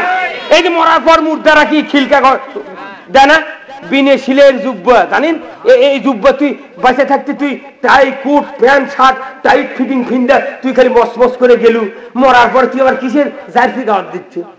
আর ওই জার্সি গাওয়াতে তোর টাকা কি পড়ছে? বিসমিল্লাহি ওয়া আলা মিল্লাতি রাসূলিল্লাহ। তুই যে দল করছু ওই দলের নাম লে কবর থম, তুই মসুরির ডালটি ভাঙ্গা। কি মুসলমান, কথা ঠিক কিনা? আমার ভাইরা, আল্লাহ রাব্বুল আলামিন নবীকে বলেছেন, ওগো নবী আপনার উম্মতের 3টা খুশখবরি দিয়ে দেন। আপনার উম্মতেরা যেদিন দুনিয়ার থেকে বিদায় হয়ে কবরে যাবে, আমি রব্বুল আলামিন ওই বান্দাদেরকে 4টা প্রশ্ন করব। 1 নাম্বার প্রশ্ন করব আমার রব্বুকা, 2 নাম্বার প্রশ্ন করব আমার দিনুকা, 3 নাম্বার প্রশ্ন করব আমার নবিউকা। 3 নাম্বার প্রশ্নের ক ধারা প্রশ্ন হবে মান হাজার রাজুল। এই 4টা প্রশ্নের উত্তর কবরে যে মানুষ দিতে না পারবে ওই মানুষের কবরখানা জাহান্নামের টুকরায় পরিণত হয়ে যাবে। ধরে কন্যা নাউযুবিল্লাহ। 1 নাম্বার প্রশ্ন হলো মার রব্বুকা, তোমার রবকে। ভাইরা আমার, আলমে আরওয়ায় যখন আমরা ছিলাম, রুহের জগতে ছিলাম, আল্লাহ বললেন আলাস্তু বিরাব্বিকুম, আমি কি তোমাদের রব নই? আমরা সবাই বলেছিলাম ক্বালু বালা, হ্যাঁ আপনি আমাদের রব। ওখান থেকে আমরা দুনিয়ায় চলে আসলাম, 10 বছর বয়স হয়ে গেল, নামাজ ফরজ হয়ে গেল, আল্লাহু আকবার বলে তাকবীরে তাহরিমা বাঁধলাম, সানা পড়লাম, আউযু বিল্লাহ বিসমিল্লাহ পড়লাম, প্রথম সূরা ফাতিহা তেলাওয়াত করা শুরু করলাম। প্রথম আয়াতে আমরা বললাম আলহামদুলিল্লাহি রাব্বিল আলামিন, সমস্ত প্রশংসা সেই বিশ্বজাহানের যিনি রব, যিনি পালন কর্তা, রিজিক দাতা, বিধান দাতা, আইন দাতা, হায়াত দাতা, ধান দাতা, আলু দাতা, পেঁয়াজ দাতা, যৌবন দাতা, স্ত্রী দাতা, সংসার দাতা, যা কিছু দরকার সব যিনি দাতা, এই রবের প্রশংসা সমস্ত কিছু ধরে কোন সুবহানাল্লাহ। এরপরে একটা কিরাআত পড়লাম, রুকুতে গেলাম, রুকুত যা বললাম সুবহান রাব্বিয়াল আযীম, রুকুতে যা রবের প্রশংসা জ্ঞাপন করতেছি। এরপরে সিজদাত গেলাম, সিজদাত যা বলতেছি সুবহান রাব্বিয়াল আলা, ওখানে যা রবের প্রশংসা। এইভাবে 40 বছর, 60 বছর, 100 বছর রবের উপর আমি একটা ফিতার মতো, ক্যাসেটের মতো ঘুরতে থাকলাম। 60 বছর অতিক্রম হওয়ার পর যখন আমরা কবরে গেলাম, আল্লাহ তাআলা ওই ফেরেশতাকে দিয়া প্রশ্ন করাচ্ছেন, বান্দা তুমি বলো তো মার রব্বুকা, তোমার রব কে ছিল? দুনিয়ার জমিনে নমরুদ রব ছিল, ফেরাউন রব ছিল না, আমার আল্লাহ রব ছিল। তখন বান্দা যদি রবের বিধান দুনিয়ার জমিনে মানার চেষ্টা করত, ওই বান্দার মুখ দিয়ে বানাতো রব্বি আল্লাহ। কিন্তু দুনিয়াতে এসে আল্লাহকে রব বলে মানেনি, মানুষও রব বলে মানেছে। ফেরাউন বলেছিল আনা রব্বুকুমুল আলা, নমরুদ বলেছিল আনা রব্বুকুমুল আলা, সাদ্দাত বলেছিল আনা রব্বুকুমুল আলা। ভাইরা আমার, ফেরাউনের রবগিরি, ওই নমরুদের রবগিরি আর সাদ্দাতের রবগিরি আর আল্লাহর রবগিরি কি এক? আল্লাহর রবগিরির ভিতরে সৃষ্টি ছিল, সৃষ্টি আছে, আইন আছে, বিধান আছে, রিজিক রুজি আছে। আর ফেরাউনের রবগিরির ভিতরে সৃষ্টি নাই, শুধু আইন আছে। মানুষের আইন দিয়া যারা সমাজ চালায়, দেশ চালায়, অফিস আদালত চালায়, এরাই হলো ফেরাউনি রব। আর যারা আল্লাহর আইন দিয়া, আল্লাহর বিধান দিয়া যারা সমাজ চালায়, দেশ চালায়, অফিস আদালত চালায়, এরাই হলো আল্লাহকে রব বলে স্বীকার করে। ধরে কোন সুবহানাল্লাহ। এই দুনিয়া আল্লাহ করে বলছেন ইন্নাল্লাযীনা ক্বালু রাব্বুনাল্লাহ সুম্মা ইসতাকামু তাতানাজ্জালু আলাইহিমুল মালায়েকা আল্লা তাকাফু ওয়া লা তাহজানু ওয়া আবশিরু বিল জান্নাতিল্লাতী কুনতুম তুআদুন। জোরে কোন মারহাবা।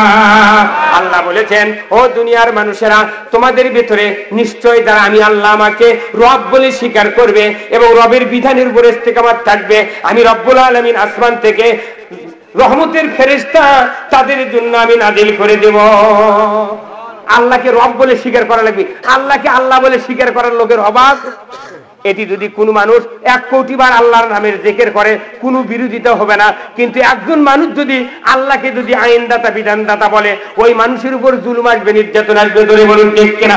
আইনের সাথে দ্বন্দ্ব বাজা গেল, ফেরাউনের সাথে মুসার, নমরুদের সাথে ইব্রাহিমের, আবু জেহেলের সাথে রসুলের। ধরে বলুন ঠিক কিনা? আর আবু জেহেল বলল আমার আইন দিয়ে মক্কা চলবে, রসুল বলল আল্লাহর আইন দিয়ে চলবে, মুসা বলল মিশর চলবে আল্লাহর আইনে, ফেরাউন বলল আমার আইনে, নমরুদ বলল এই সিরিয়া চলবে আমার আইনে, ইরাক চলবে আমার আইনে, আর ইব্রাহিম বলল আমার আল্লাহর আইন দিয়ে এই দেশ চলবে। আইনের সাথে নমরুদের সাথে আর ইব্রাহিমের সাথে গন্ডগোল, মুসার সাথে ফেরাউনের গন্ডগোল। বাইরে আমার নবী রাসূলের দরজা বন্ধ। যত যুগ যাবে, যত দিন যাবে, এই পৃথিবীর জমিনে যারা কোরআন দিয়া দেশ চালাতে চায়, কোরআনের বিধান মানতে চায়, কোরআনের সুদ হারাম করতে চায়, চুরি বন্ধ করতে চায়, জানা বন্ধ করতে চায়, এই স্লোগান যতদিন থাকবে ততদিন এই জমিনের বুকে তাদের বিরোধিতা করা হবে। ধরে বলুন ঠিক কিনা? এই জন্য মুসলমান, আমি আপনাদেরকে অনুরোধ করব, এই সরকার পাড়ার বিশাল এই কোরআনের মাহফিলে যারা বসে আছেন, আল্লাহর অগণিত রহমতের ফেরেশতা এই ময়দানে অবতীর্ণ হচ্ছে। যারা এই কোরআনের মাহফিলে আল্লাহর কথা বলার সুযোগ করে দিচ্ছেন, আমি আপনাদের তরফ থেকে দোয়া করি, ওই বান্দাদেরকে যেন আল্লাহ কিয়ামতের দিন আরশের নিচে জায়গা দিয়ে দেয়। হযরত জিবরাইল আলাইহিস সালাম যখন ওই আরশে আজিম থেকে কোরআনের জ্ঞান নিয়ে নবী রাসূলের কাছে আসতেন। ওই সময় কত টাকা খরচ হয়েছে জানেন? মক্কা থেকে ঢাকা, মদিনার থেকে ঢাকা 6 ঘন্টা লাগে, প্লেনের ভাড়া লাগে 50,000 22,000। এত টাকা ভাড়া দিয়ে মাত্র 1,500 মাইল যদি অতিক্রম করতে হয়, 3,000 মাইল যদি অতিক্রম করতে হয়, লক্ষ কোটি কোটি মাইল দূরে আরশে আজিম। তারপরে সেখান থেকে নবীর কাছে জিবরাইল কথা আনলেন। এই কথাগুলি যখন রাসূলের উপর নাযিল করা হতো, আল্লাহর নবীর শরীর থেকে ঘাম নির্গত হতো। আল্লাহর নবী পেরেশানি হয়ে রাসূলের সাহাবীদের সামনে বলতেন, সাহাবারা বলতেন, ইয়া রাসূলুল্লাহ, আপনার মাথা আমার রানীর উপর ছিল, এতক্ষণ আমি ভারী বুঝতে পারি নাই, এত ভারী লাগে কে, এত ভার লাগে কে? নবীজি বলতেন, আমার সাহাবীরা তোমরা চিন্তা করো না, এই সময় হযরত জিবরাইল আমার উপর ওহী নাযিল করতেছে। দরিবান মারহাবা। এই যে আপনারা ওহীর জ্ঞান শুনতেছেন, আপনাদের কারো কোনো গাও ঘামেনি, ঘামিছে? আর আমার কাছে দেখেন কি হচ্ছে। ওহীর জ্ঞান যদি কেউ আনে তারও গাও ঘামবি, যদি কেউ ওহীর কথা কয় তারপরে গাও ঘামবে। আর গাও না ঘামলে টাকা ইনকাম হয় না, কথা ঠিক কিনা?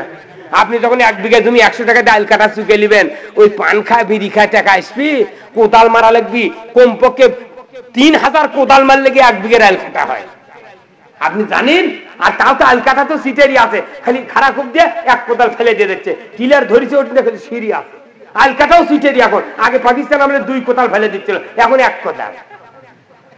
ওর জমি টিলের দিয়ে হাল বচ্ছে, ওর জমি টিলের দিয়ে হাল বচ্ছে, একবারে খালি কাদো আধ হিটু। আর 100 টাকা চার্জ দিয়ে মানুষের ভোট যাই করছে, শক্ত শক্ত। তোর টিলের ফাটবি না, কার ফাটবি রে? ওই যে বগুড়া যায় দেখেন, ওই যে বয়তুর রহমান মসজিদের পশ্চিম দিয়ে গলি আছে, ওই ভাঙ্গি পট্টির যায় দেখেন, দুনিয়ার ভাঙ্গা মেশিন খুলিচ্ছে। আমি কোনো ভাইগুলো খুলে কি করবে? কোথাগুলোর কাম আছে, হুজুর আপনারা হুজুরগিরি করেন, আপনারা ওগুলার যান, এর কি হবে সেটা আমরা বলবো। তুমি করছে না। আমি আমার আরেকজন কোনো ব্যাপার কি আর এগুলো কয় করতে, হুজুর শুনি চিটাঙ্গে একটা মিশিং আছে, ওই মিশিংয়ের মধ্যে এগুলো ভাঙ্গি পাঁচ মোট ঢুকে দিবি, ইমিন দিয়ে জাল করে ওই পাড়তে বাইরে হয়ে চলে যাবি, একবার নতুন মেশিনের রং কালার হয়ে বাইরে চলে না। তাহলে মানুষের তৈরি করা মেশিন যদি ভাঙ্গি মেশিন নতুন রং করবে পারে, আর আপনি আল্লাহ রসুলের বিরোধিতা করে যখন দোজগত দিবি, তখন আল্লাহ নিমিষের ভেতর উনকে মেশিনের লাগান ওই চামড়া বদলে দিবি। আল্লাহ কোরআনত কাছে লা ইয়ামুতু ফিহা ওয়ালা ইয়াহইয়া, জাহান্নামে যারা যাবে তারা মরবে না, বাঁচবে না, নিমিষের ভিতরে চামড়া পুড়বে, নিমিষের ভিতরে চামড়া তৈরি হয়ে যাবে। ওই যে দোজকের মধ্যে দেখা চামড়া তৈরি হবে, ওই রকম টিলার ভাঙ্গা টিলার দল গোছার সফির বেটারা কিনে দিচ্ছে, আর মুটলিয়াদা চিটাং নতুন করিচ্ছে, কথা দেখছি না? ওই দিনই 1,07,000 টাকা কিনে নিয়েছে, 2 দিন হালবা খেলে ঝরঝর করিচ্ছে, একটা নতুন টিলেন নেই, খালি ভাঙ্গি ওয়েলিং করে। বাংলাদেশের মুসলমান এখন ভাঙ্গি ভর্তি চলে গেছে।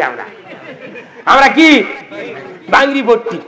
এই যে সভা যেটি হলো, কিছু ওয়েলিং করে ছেড়ে দেবো, আবার হঠাৎ পারাত হবি, ইটি হবি, ওই খালি ওয়েলিং, একই পাইপের বুর, খালি ওটাই ওয়াশ হচ্ছে, আর নতুন কোনো জায়গায় বসাচ্ছে না। 90 ফুট পাইপ বসে ওই কোনো খানিক্ষণ ওয়াশ করে, এইভাবে ওয়াশ করা। ওয়াশ করার উদ্দেশ্য কি? তাদের বোর্ডটার নাম হচ্ছে। এই যে লোকগুলো আমার এই সভা যাচ্ছেন, এরাই কোনো হঠাৎ পারাত যাবি, এরাই ওই কালির যাবি। আর যারা আসে না ওরা তো বসেই না, যে আপনাকে এটা ওয়াশ বা এটা ওয়াশ করা, যাতে আপনাকে ওই ছিদ্র গুলো না জাম হয়। কথা বুঝতে পারেন না? হ্যাঁ মুসলমান, দেখতে দেখতে বয়স কত হলো, চুল পাকে গেল, মাথার চুল কালো। কেউ কেউ কয় হুজুর আপনার মাথার চুল কালো, কলপ দেন নাকি? না, আমি কলপ দিই না, মাথার চুল কালো আসতে কি আছে? তুমি কি মনে করো 16 বছরের যুবক? আমার 56 বছর বয়স চলেছে। পাকিস্তান দেখেছি 3 বার জাতীয় সঙ্গীত বলেছি আমি। প্রথম বলেছি পাকিস্তান জিন্দাবাদ, তারপরে বলেছি পাক সার জমিন 7 বার, তারপরে স্বাধীন হওয়ার পর বলেছি আমার সোনার বাংলা, আমি তোমায় ভালোবাসি। 3টা সঙ্গীত আছে এর ভেতর। মাথার চুল কালো দেখে মনে করবে না যে 16 বছরের যুবক। মাথা লেলপা শুকানি লাকড় টিপ দিলে দুধ বাড়াবি, তাই কয় তুমি রাজাকার। মুসলমান, দাড়ি টুপি জুব্বা দেখলি তুমি যদি রাগ করো, তোমার মতো বেঈমান পৃথিবীর জমিনে নাই, কথা দেখছি না? আজকে মুসলমান জাগার দিন এসেছে, জাগতে হবে, মুসলমানকে জাগতে হবে। আপনাকে জান্নাতে যেতে হবে না? আপনি কি জান্নাতে যেতে চান না? তাহলে কোরআন মানে জান্নাতে যাবেন না বাড়ির বসে আলু ভর্তা ভাত খায়? এই যে বাংলাদেশের 1,05,000 হাজি গেছে হজ করবে, হাজি আর হাজেননি। এইবার 1,00,000 5,000 হাজি হাজার নিয়ে গেছে এই বাংলাদেশ থেকে। 40 বছর হচ্ছে স্বাধীনতা হয়, 40 বছরে 20 লাখ, আর এই বছর 1,05,000, তাহলে কত হলো? 21,05,000। 2 লাখই নাই মরে গেছে, তাহলে কত লাখ বেঁচে আছে? 19 লাখ হাজিয়ার হাজার নিয়ে আছে। এই হাজিয়ার হাজার নিয়ে বাংলাদেশে যদি সুদ হারামের পক্ষে যদি স্লোগান দিত, আমার দেশে 1 টাকা সুদে চলতো না, কথা ঠিক কিনা? আর কাকু লাগতো না। কিন্তু এই হাজিগুলো আছে করছে আলু ভর্তা ভাত খামো, চিড়ে মশা শুয়ে থাকবো, উনি একটা কথা আল্লাহর কয় না, খালি কি দেখনু বা তুই কি দেখু করতে, কিছুই বুঝতে পারিনি, খালি সূরা ফাতিহা না বাংলা দেখ। মুসলমান, ওই হযরত গিয়া পাথর মেরেছেন জুমরাতে। কেন পাথর মারলেন? রাসূল বলেছেন ইব্রাহিম আলাইহিস সালাম যখন মা হাজেরার কাছে গিয়া বললেন, হাজেরা তুমি আমার কলিজার টুকরা ইসমাইলকে সাজিয়ে দাও। আর তোর গোলাপ সুরমা খুঁজব লাগায়া ইসমাইলকে দাও গো বিবি সাজায়া। হাজেরা গো আমার ইসমাইলকে সাজায়া দাও, আমি আমার ইসমাইলকে নিয়ে বন্ধুর মেহমান হইয়া যাইব মিনা বাজারে। হাজেরা সন্তান ইসমাইলকে সাজিয়ে দিলেন, বাপের সাথে দিয়ে দিলেন, চলে গেলেন। কিছু দূরে তারা বাপ বেটা চলে যাচ্ছেন, মিনার দিকে রওনা হয়েছেন। এমন সময় মাথায় টুপি মাথায় পাগড়ি গায়ে জুব্বা দিয়া বিশাল দাড়ি নিয়ে মিস্টার ইবলিস এসে হাজেরার সামনে বসে গেল। বলল, মা হাজেরা, বৃদ্ধ বয়সে তোমার সন্তান হলো, তুমি এত বড় পাষণ্ড মা যে ওই বাপের কাছে তুমি সন্তানকে ছেড়ে দিলে। পিতার বগলের তলে ছুরি আছে আর পকেটে দড়ি আছে, মিনা বাজারে হাত পা বেঁধে ইসমাইলকে জব করবে, তাকে কতল করবে। তুমি মা হয়ে কেমন করে ইব্রাহিমের হাতে সন্তানকে উঠায় দিলে? তোমার কি ভয় হয় না? এইবার হাজেরা চিন্তা করলো, এটা তো শয়তান, এটা তো মানুষ নয়। হে বেটা মালাউন শয়তান, আমি হাজেরা আমার উদরে যদি 1000 ইসমাইল জন্ম নেয়, আর আল্লাহ যদি বলে ইব্রাহিম তুমি সন্তানগুলিকে কুরবানি করো, আমার আল্লাহ যদি কুরবানি চায়, আমি হাজেরা 1000 ইসমাইলকে আমার ইব্রাহিমের হাতে উঠায় দেব। শয়তান দেখলে একটু আর বাগে আনা গেল না, এক বাগে আনা। শয়তান যাত্রা হেল্প করে না। 1 বছরে বাদোপাড়া যাত্রা, বুঝছেন, আমার বাড়ি উমদে তো রাস্তা খালি রাত থেকে ভটভটি যায়, তাও হেডলাইট দেয় না, জোবাবি মানছে তে খারি রুটি যা এক ভটভটিতে ধার দিয়ে বলে নেমে যাচ্ছে। আমার গায়ের কিছু জায়গায় ভিড় বসে আসছিল, করছে হুজুর পুরাই পড়িছিল, মানে সেই গাড়ি কাটপি দিয়ে উঠে গেল। আমি কোন শোন, তোরা জানিস না ওই ওগুলা যাত্রার গাড়ি যখন পড়বে লাগে, শয়তান যা পাশে কান বেঁধে দেয়, তোরা মলি আমার এই খলিফা কে করবি, চালাবি। অথচ কত হুজুরের গাড়ি পড়ে উল্টে পড়ে কত মানুষ মরে যায়, কিন্তু যাত্রার গাড়ি মরে না। শয়তান ওরকে হেল্পার হচ্ছে। হুজুর ঠিক আছে ভাই, একটু চাপে আসেন, মার হাবা একটু চাপে আসেন, দেখে কর আরো সামনে ভাই। এই যে মঞ্চের ডানি ভাই একটু বিছনা দান করে, এই মঞ্চের ডানি ভাই অনেক জায়গাতে একটু বিছনা দান তো, একটু জিকির করেন সুবহানাল্লাহ আলহামদুলিল্লাহ লা ইলাহা সুবহানাল্লাহ। এগুলা বেড়া খুলে দেওয়া যায় না, এগুলা বেড়া খুলে গরম হচ্ছে খুলে দেওয়া যায় না এগুলা। সুবহানাল্লাহ আলহামদুলিল্লাহ লা ইলাহা, জোরে লা ইলাহা। আসিয়া খেলে প্রেমের খেলা, ফেরাউন দিল তাকে কতই জ্বালা। শত শত পেরেক মারে তবু সারে না ইল্লাল্লাহ লা ইলাহা, জোরে লা ইলাহা, জোরে লা ইলাহা। ভাইরা আমার, এইবার হযরত হাজেরা মা হাজেরা চিন্তা করলেন এটা শয়তান। শয়তান যখন বুঝতে পারলো হাজেরাকে পটকান গেল না, বাগান বাড়ি পেয়ে গেছে। আসসালামু আলাইকুম, আগে আসেন আপনি, আগে আসেন। কোন দিকে ছিলেন এখন আপনি? ভাইরা আমার, হাজেরা যখন হাজেরাকে বাগান গেল না, পটান গেল না, তখন শয়তান চলে গেল বাপের কাছে, বেটার কাছে, ইসমাইলের কাছে। দরবেশ সাথে যা বলতিছে, ওগো ইসমাইল রে তুই তো বোকা ছেলে, বলে কি হয়েছে? তোর বাপের সাথে যাচ্ছ, মিনা বাজারত তুই জব করবি, খবরদার খবরদার মায়ের কাছে ফিরে যা বাবা, তোর জীবনের কি ভয় নাই? 9 বছরের কিশোর হযরত ইসমাইল বাপকে ডাক দিয়ে বলতেছে, আব্বাজান। আব্বা ইব্রাহিম বলতেছেন, বাবা কি বলো? বলে, আব্বাজান, দরবেশ সাহেব আইসা আমার আপনার সাথে যাবার নিষেধ করতেছে। করছে বেটারে, ওটা দরবেশ নয়, ওটা শয়তান মার পাথর, ওটা শয়তান মার পাথর। বাইরে আমার রাস্তার থেকে, মরুভূমির প্রান্তর থেকে পাথর উঠালেন। হযরত ইসমাইল এক এক করে পাথর মারতে মারতে 49টা পাথর মারা ওই শয়তানও ভাগিয়ে দিল।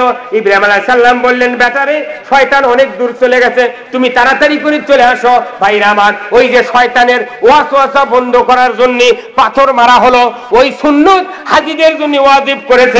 মারহাবা। ওই জুমরাতে, মিনার বাজারে জুমরাতে হাজী সাহেবেরা পাথর মারলো। এই বাংলাদেশে 19,05,000 হাজী আর হাজারনি। প্রধানমন্ত্রী আছে, বিরোধী দলীয় নেত্রী আছে, স্বরাষ্ট্রমন্ত্রী আছে, মন্ত্রী আছে, এমপি আছে, ডিসি আছে, সুপার আছে, চেয়ারম্যান আছে, মেম্বার আছে, ধনী দেশের রিচম্যান আছে, সমস্ত ধনী ধনী মানুষেরা হজ করে।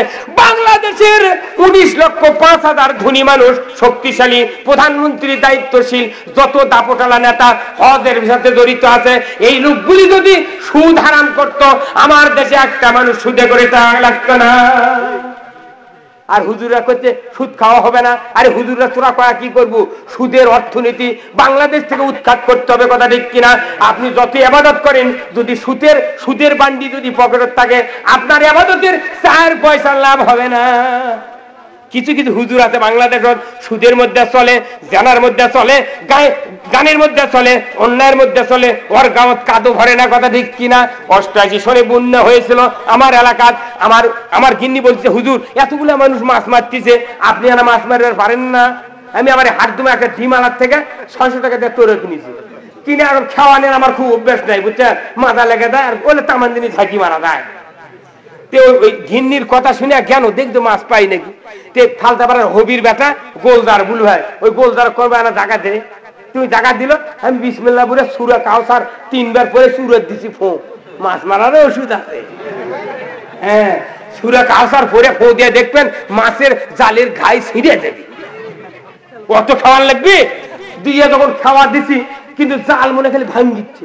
আমি ওই নয়নজুলির নামিছি, টান দিচ্ছি, কোথায় হুজুরের বোধহয় কাম হতে দিয়ে পানি। আমি এবার গাও বিদেশ দেখাম। আস্তে আস্তে যখন জাল জড়াবেন লাগিয়েছি, হাতত খালি গুছির মাঝে লাইয়ের কাঁটা ফোটে। কি ব্যাপার এত গুছিকে পাশে পাশে বাজে গেছে? ও জাল তুলে নিয়ে যা পাকা রাস্তার উপর চূড়া আলোক করে আমি দেখতেছি অনেকক্ষণ। ওরা করছে, হুজুর আবার খাওয়া দেন। আমি বললাম, আর খাওয়া দেবো না। কে? কারণ কি? আমি গুছি দেখবো। কইছে, গুছির মাঝে কি দেখবেন? করছে, না দেখবো। গুছি এমন একটা মাছ, এমন একটা মাছ যে কাদোর মধ্যে তার বাসভবন, এসি রুম হলো কাদো। কি গুছির বাসভবন কোনটা? একটা গুছি 9 ইঞ্চি কাদোর মধ্যে থাকে। তাহলে এত 600 গুছি আমার জালো তুলিছে, একটা গুছির গাঁৱত কাদো নেই। আমি চিন্তা করলাম কে ব্যাপারটা কি? তখন এই 2 আঙ্গুল দিয়ে গুছির মাঝে একটা ন্যাস ধরে দেখি বাপরে লেয়াল পা, বুঝছেন? আবার ওই কাদো আনা লাগে, দেখি না কাদো ওই গুছির থেকে না লেয়াল পা কম। তখন আমি চিন্তা করলো, কাদো তো কি লালপা, তার ডবল লালপা হলো গুছি। বাংলাদেশের যত হুজুর আছে আমরা, সুদ, জুয়া, মদ, জানা, ব্যভিচার, চুরি, ছিনতাই, যত কিছু অন্য অপকর্ম দেশের যাত্রা জুয়া হচ্ছে, এগুলোর চেয়ে ওই হুজুর বেশি লালপা থেকে ওগুলোর মধ্যে ঘুরে ওর গায়ের দুব্বার সাথে বাজে না, কথা ঠিক কিনা? হুজুর ইমামতি করে, ওর ইমামতি টিকানোর জন্য জুম্মাত খালি মুক্তাদির চেহারা দেখে। যদি একটা কথা খারাপ কয়, আমার চাকরি যদি না হয়, এর ওই জুম্মার ইমামতি যদি কয় টাকা পায়, হক কথা না করলে তোর এই জিভে টাইনা বার করে পাশে নিয়ে দেখবে আর এক দিয়ে আটকে দিবি কিয়ামতের মাঠন। আল্লাহ কবি ওই বান্দারা কবি, আসসালামু আলাইকুম হুজুর, কি ব্যাপার তোমার কি অবস্থা? জিভে কে পাশে বান্দা করছে, বা আমি আমার কথার মধ্যে ডাইন বা করছো না, বুঝছো? এই জন্য আমার জিভে পাশে নিয়ে বান্ধে থাকে। এই মুসলমান, বক্তৃতা করারও ঠেলা আছে। যে গাড়ি যত ভিআইপি, তার অ্যাক্সিডেন্ট তত দামি। প্লেন যদি অ্যাক্সিডেন্ট হয়, কারো বডি খুঁজে পাওয়া যায় না। আর ভ্যান অ্যাক্সিডেন্ট হলে তাও হাত পাও নাই কাটে দেয়, তাও দিব্যি বাড়ি খাইতে দেওয়া না। কি ভাই, কথা ঠিক কিনা? আপনার মনে করতেছেন হুজুরা বক্তৃতা করে, কি কথা 2 ঘন্টা বক্তৃতা করলো, 5,000 টাকা নিল, কি কথা? আর আমি ভারে আইস না, তুই আয়, হ্যাঁ লেগে দা। কি বা কোনো আপত্তি আছে? হুজুর বেশি হবি, তুইও ভাগ পায়। হ্যাঁ, 1 বছর আমি বক্তৃতা করবে যাচ্ছি, সেই ডুবতেছে। এই সেই বছর ওই কার্তিকের 3 তারিখ থেকে সবার মহসে এখন ওই খালি কয় হুজুরকে দিন পড়ে গেছে, খাওয়া পড়ে গেছে, খালি খাওয়া খাওয়া খাওয়া। একটা লোক যদি হুজুর বারবার এগুলো কথা কয় তাহলে রাগ হয় না ভাই? আমি তাও দাঁতের উপর দাঁত দিয়ে লোক করে থাকি, যা করছে। কিন্তু সাতটার নামে একটা লোক ওই করছে হুজুরকে নিয়ে গেলেন না, খালি একলাই খেলেন। আমি কোন আচ্ছা তোর দেওয়া লাগবি 3 তারিখে মাঘের ডাবরা শোন ডুবতেছে, ও ঘুন্ডত করে লিয়ে যাওয়া চলে গেছে। মাগরিবের আগে বলছি তোরা নাস্তা নুস্তে সব কলা টলার আঙ্গুর সেপ এগুলো দিল জিলেপি, আমি খালি আঙ্গুর আনা চিপে খাই আর ওগুলো মোট খালি তুই খা বাবা খা, তুই খালি খাওয়া খাওয়া করিস খা। তুই নাস্তাও করিস হ্যাভি নাস্তা করার পরে করছি তো হুজুর ভাত কখন, আমি কোন ঈশান নামাজ পড়ে ভাত খাবো। আমি প্রধান বক্তা একটু রেস্ট নিয়ে বক্তৃতা ঈশান নামাজ পড়ে এসে ভাত খানো ওই খালি সমানে সাজাবেন লাগলে পায়ের বুড়ে লোকের চান্দি পর্যন্ত সাজা আছে। এখন ওই ম্যানেজিং কমিটির সভাপতি আর আসে করছে হুজুর আসসালামু আলাইকুম, হুজুর দোয়া করবে। আচ্ছা আলহামদুলিল্লাহ। দোয়া লিবার আসে না হুজুরের কাছে, প্রধান বক্তার কাছে দোয়া লিবার আসে। তো দোয়া টোয়া দিয়ে ছেড়ে দেবেন, এর মধ্যে ওই দেখবে ওই 7টার খালি টুপিচ্ছে। তাই আমি বলো কে ভাই তুমি টোপো কে? করছে হুজুর খাওয়া বেশি হস্ত এই জন্য না ঘুমের ভাব হবে, কঠিন শীত মাঘের 3 তারিখ। আমি কোন এরপর মহিলার ওয়াজ করে চলে যাবো, কারণ হুজুর আসবিনি। কথা বুঝতে পারেননি কি ভাই? ব্যাপার হচ্ছেন আপনারা। এখন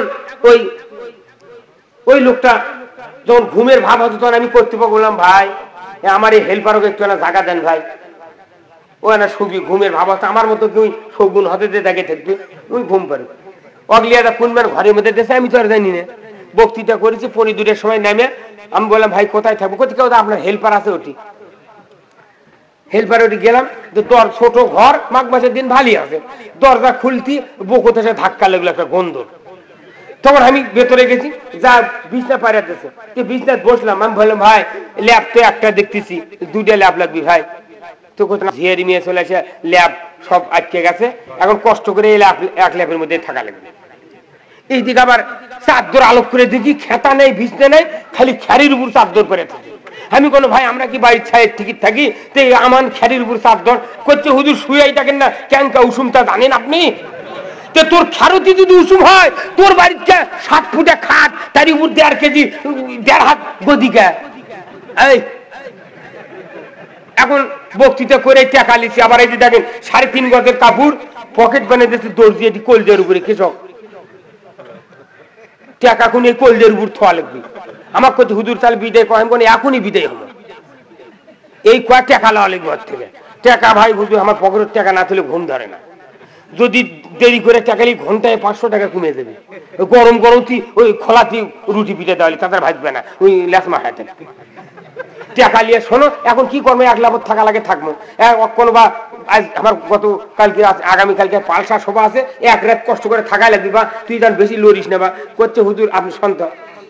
আমার আবার অভ্যেস এই ডুক্কি মেরে শুয়ে থাকা। আমার বাপন যে থাকিছিল আমি বলি যাবেন মধ্যে ডুক্কি মারি, এখন ডুক্কি মারছি 5 মিনিট পর ওই তখন গ্যাস ছাড়া শুরু করছে।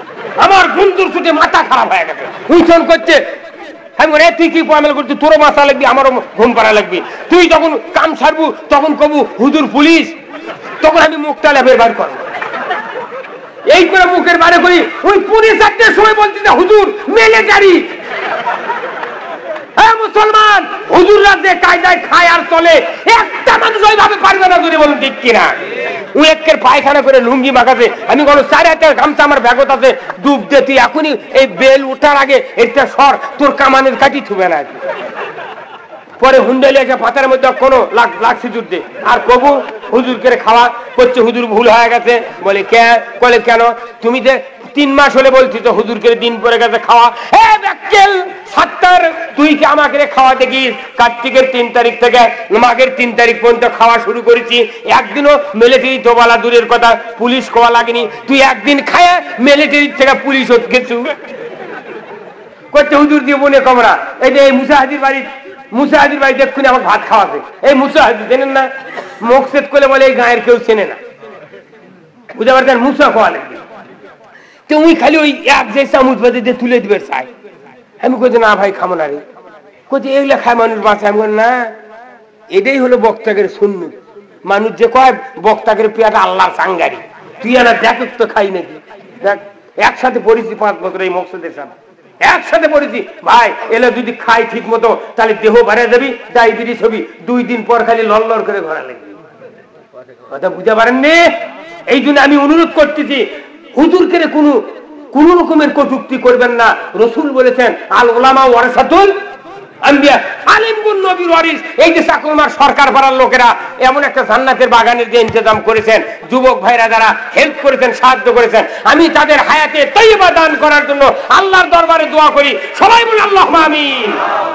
ভাইরা আমার, প্রত্যেক পাড়ায় পাড়ায় গ্রামে গ্রামে যদি এইরকম কোরআনের বক্তৃতা হতো, আমার এই কথাগুলো যদি বাংলাদেশের মিডিয়াতে ধরা হতো, কন্ত 3-4 জনের একটা গান হয়, সেটাই কাজ করে ক্যামেরা দিয়ে পেপারত দেয়। আর এত বড় একটা সভা হলো চাকলমা সরকার পাড়া, এই ইউনিয়ন, এই থানার মধ্যে, ইউনিয়নের মধ্যে সবচেয়ে একটা দামি গ্রাম, যেখানে এই থানার মধ্যে সবচেয়ে হাজি বেশি এই গাঁও, সেই গাঁওতে একটা বিশাল সভা হচ্ছে। এরা যদি কাল করতো পেপারত এই পুরো বক্তৃতা ফিল্ম করে দেওয়া হতো, দুনিয়ার মোট মানুষ দেখতো।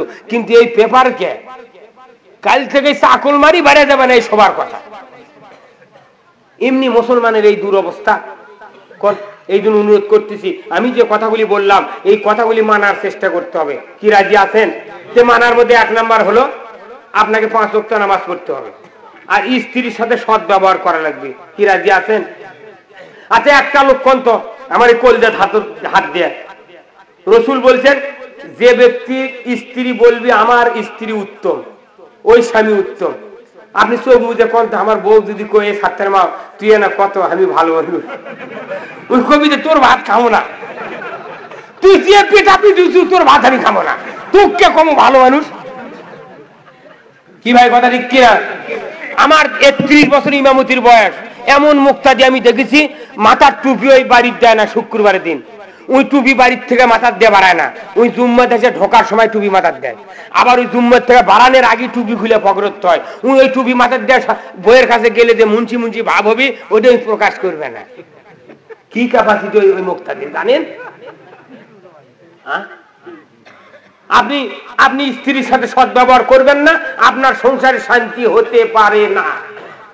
আপনি বাইরে যখন ঘুরেন, ইটিক ছিটি যাচ্ছেন, মানুষের বউ যা সালাম আলাইকুম দিচ্ছেন, আসসালামু আলাইকুম ভাই ভালো আছে, কে ব্যাপার তুই মানুষের বউ হাসি হাসি করছো ভাই ভালো আছেন, আর নিজের বাড়ির যা তখন ঢুকিচ্ছে ওর বউ মনে করতেছে ওসি ঢুকিচ্ছে। মুসলমান, আপনার তো বন্ধু, আপনার স্ত্রী আপনার বন্ধু, কথা ঠিক কিনা?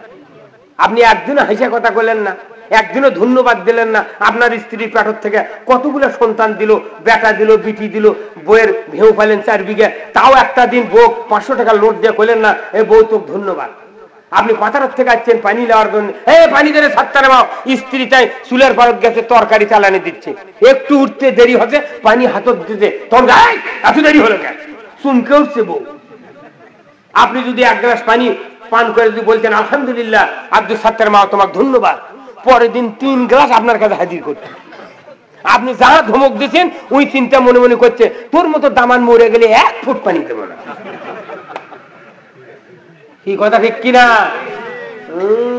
যখন স্ত্রীর পক্ষে কথা কয় তখন একটা স্বামীর মুখ হাসি নেই।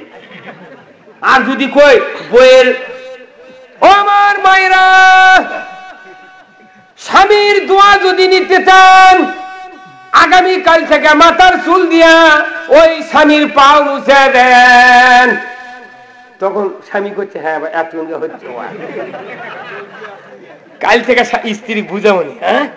মুসলমান, আল্লাহর ইজ্জতের কসম কন্ত এতগুলি মাস রমজানের রোজা করলেন, কোনদিন কি কদরের রাত্রি বলেছেন কেউ আল্লাহ আমার স্ত্রী 40 বছর হলে ঘর সংসার করতেছি, আল্লাহ আমার এই স্ত্রীকে তুমি হায়াতে তাইয়্যিবা দাও, তার দীর্ঘ আয়ু দাও, তার জীবনের গুনাহ মাফ করো, আল্লাহ তাকে সুস্থ রাখে, এমন দোয়া করার স্বামী বোধহয় বাংলাদেশে শতকরা 10 জনও নাই। জানেন আপনি স্ত্রী কি জানেন? আপনার জান্নাতের টিকিট স্ত্রী। আপনি নামাজ পড়লেন, তাহাজ্জুদ পড়লেন, হজ করলেন, জিকির করলেন, দাড়ি টুপি দিলেন, কিন্তু আপনার স্ত্রী যদি পর্দা না থাকে গোল্লাই যাবি আবার। কি কথা বুঝতে পারেন না? বাংলাদেশের কিছু যুবক আছে বউ যদি ঢোকি হয় ওই ভ্যানো থেকে উদ্যান করে লে চলে যায়, তোর এত ব্যাপার। আর বাংলাদেশের যেটা মহিলা যুবতী এরা চেংড়া থাকতে ঢাকবে না, কে বুড়া মানুষ তুই কে কাপড় দিয়ে ঢাকুছ, যার দিক তাকাবে না তাক ঢাকুচ্ছে। কি ভাই কথা ঠিক কিনা? অথচ আমরা জানাজা করি, জানাজার সময় দেখি যখন মহিলা মরে তখন খাটের উপর যখন কাপড় পরে শোয়ায়, তারই উপর আবার গিলাপ দেয়, তারই উপর আবার চাদর দেয়। ওই মহিলা যখন কবরত নামায় লাশের উপর ওই কবরত চাদর ধরে, বাঁশ পাড়তে পারতে বাঁশ আগে যায়, চাদর জোরে নেয়, বাঁশ পাড়াও শেষ, চাদর জড়ানো শেষ। কথা ঠিক কিনা? ও মুসলমান, জীবিত থাকতে তুমি জীবনে তোমার স্ত্রী থাকলে না, মরার পর তুমি কবরত নামানোর সময় তুমি চাদর দিয়ে থাকিছ, এই বুদ্ধি গুন্ডি বাতো করবার নাই। কথা ঠিক কিনা? বাসায় থাকতে ওই ঢাকেনি, ওই কবরত ঢাকিছে, তোর লাভটা কি? ওটা কোনো লাভ নাই। আর আপনি মনে করতেছেন 5000 মানুষ জানাজাত হলো, সকলে দোয়া পড়তেছে মিনহা খলাকনাকুম ওয়া ফিহা নুইদুকুম ওয়া মিনহা নুখরিজুকুম তারাতান উখরা। সূরা তোহার ভিতরে এই আয়াত আছে, এই আয়াত তেলাওয়াত করলে সওয়াব হতে পারে, কিন্তু মুর্দা মানুষের চারানার উপকার হবে না, কারণ ওই মুর্দার জন্য ওই আয়াত নয়, জীবিত মানুষের জন্য আয়াত। কথা ঠিক কিনা? আল্লাহ বলেছেন, হে বান্দা, তোমাকে এই মাটি দিয়ে তৈরি করেছি, এই মাটির ভিতর তোমাকে গোষ্ঠী শুদ্ধ রাখবো, আবার এই মাটির থেকে তোমাকে হাসরের ময়দানে উঠানো হবে, এই মাটির থেকে উঠানোর পর তোমার জীবনের হিসাব নেওয়া হবে। এই আয়াতটা আরবি দিয়ে মুর্দার বুক 4 বার 4 কোটি বার করে মানুষের, মরা মানুষের কোনো উপকার হবে না। তারপরে মাটি দেওয়ার সময় এই মাদ্রাসায়, চাকলা মাদ্রাসা, ওই তারাতে মাদ্রাসা, ওই কালিস মাদ্রাসা, এগুলোর থেকে কয় এই হাবেশা মিনা কয় টাকা দিস পাগলের খাইতে লিখছো? তুই একটা মাটি দেওয়ার দোয়া মুক্তি করে পারিস না? কোন পাগলটি খারাপ কবিরে? ওই কি তোর তুই কটলিস? সারা জীবন যে ছাইছিলাও খিলে চুলকানি বাইনা অগ্ধ করছু, এই তুই পর কিসের টাকা পড়ছে কাটি মাছে ওরে দোয়া কোয়ালে তুই পারিস যে না পারিস মাটি দিয়ে তুই চলে যা। কি করে ঠিক কিনা?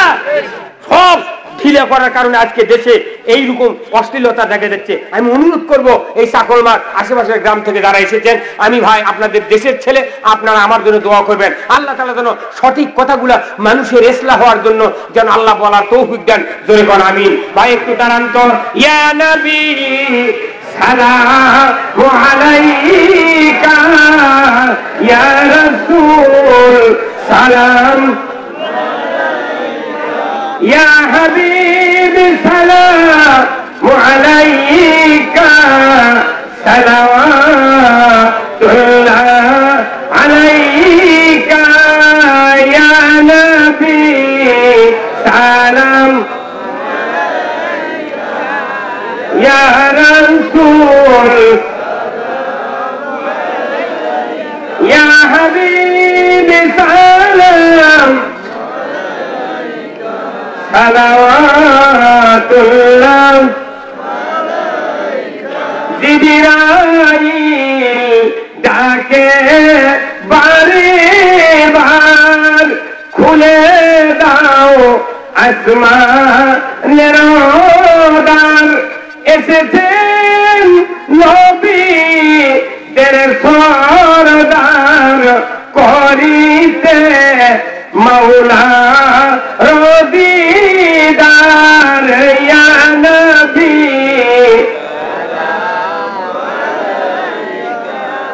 ইয়া রাসূল সালাম, ইয়া হাবিব সালাম, সালাওয়াতুল্লাহ ইয়া রাসূলুল্লাহ ইয়া হাবিবাল্লাহ। আপনি মদিনা হইতে সব কিছুই পারিবেন জানিতে, মোদের লাশ শোয়াইলে কবরে তুলে নিবেন আপন কোলেতে, ইয়া নবী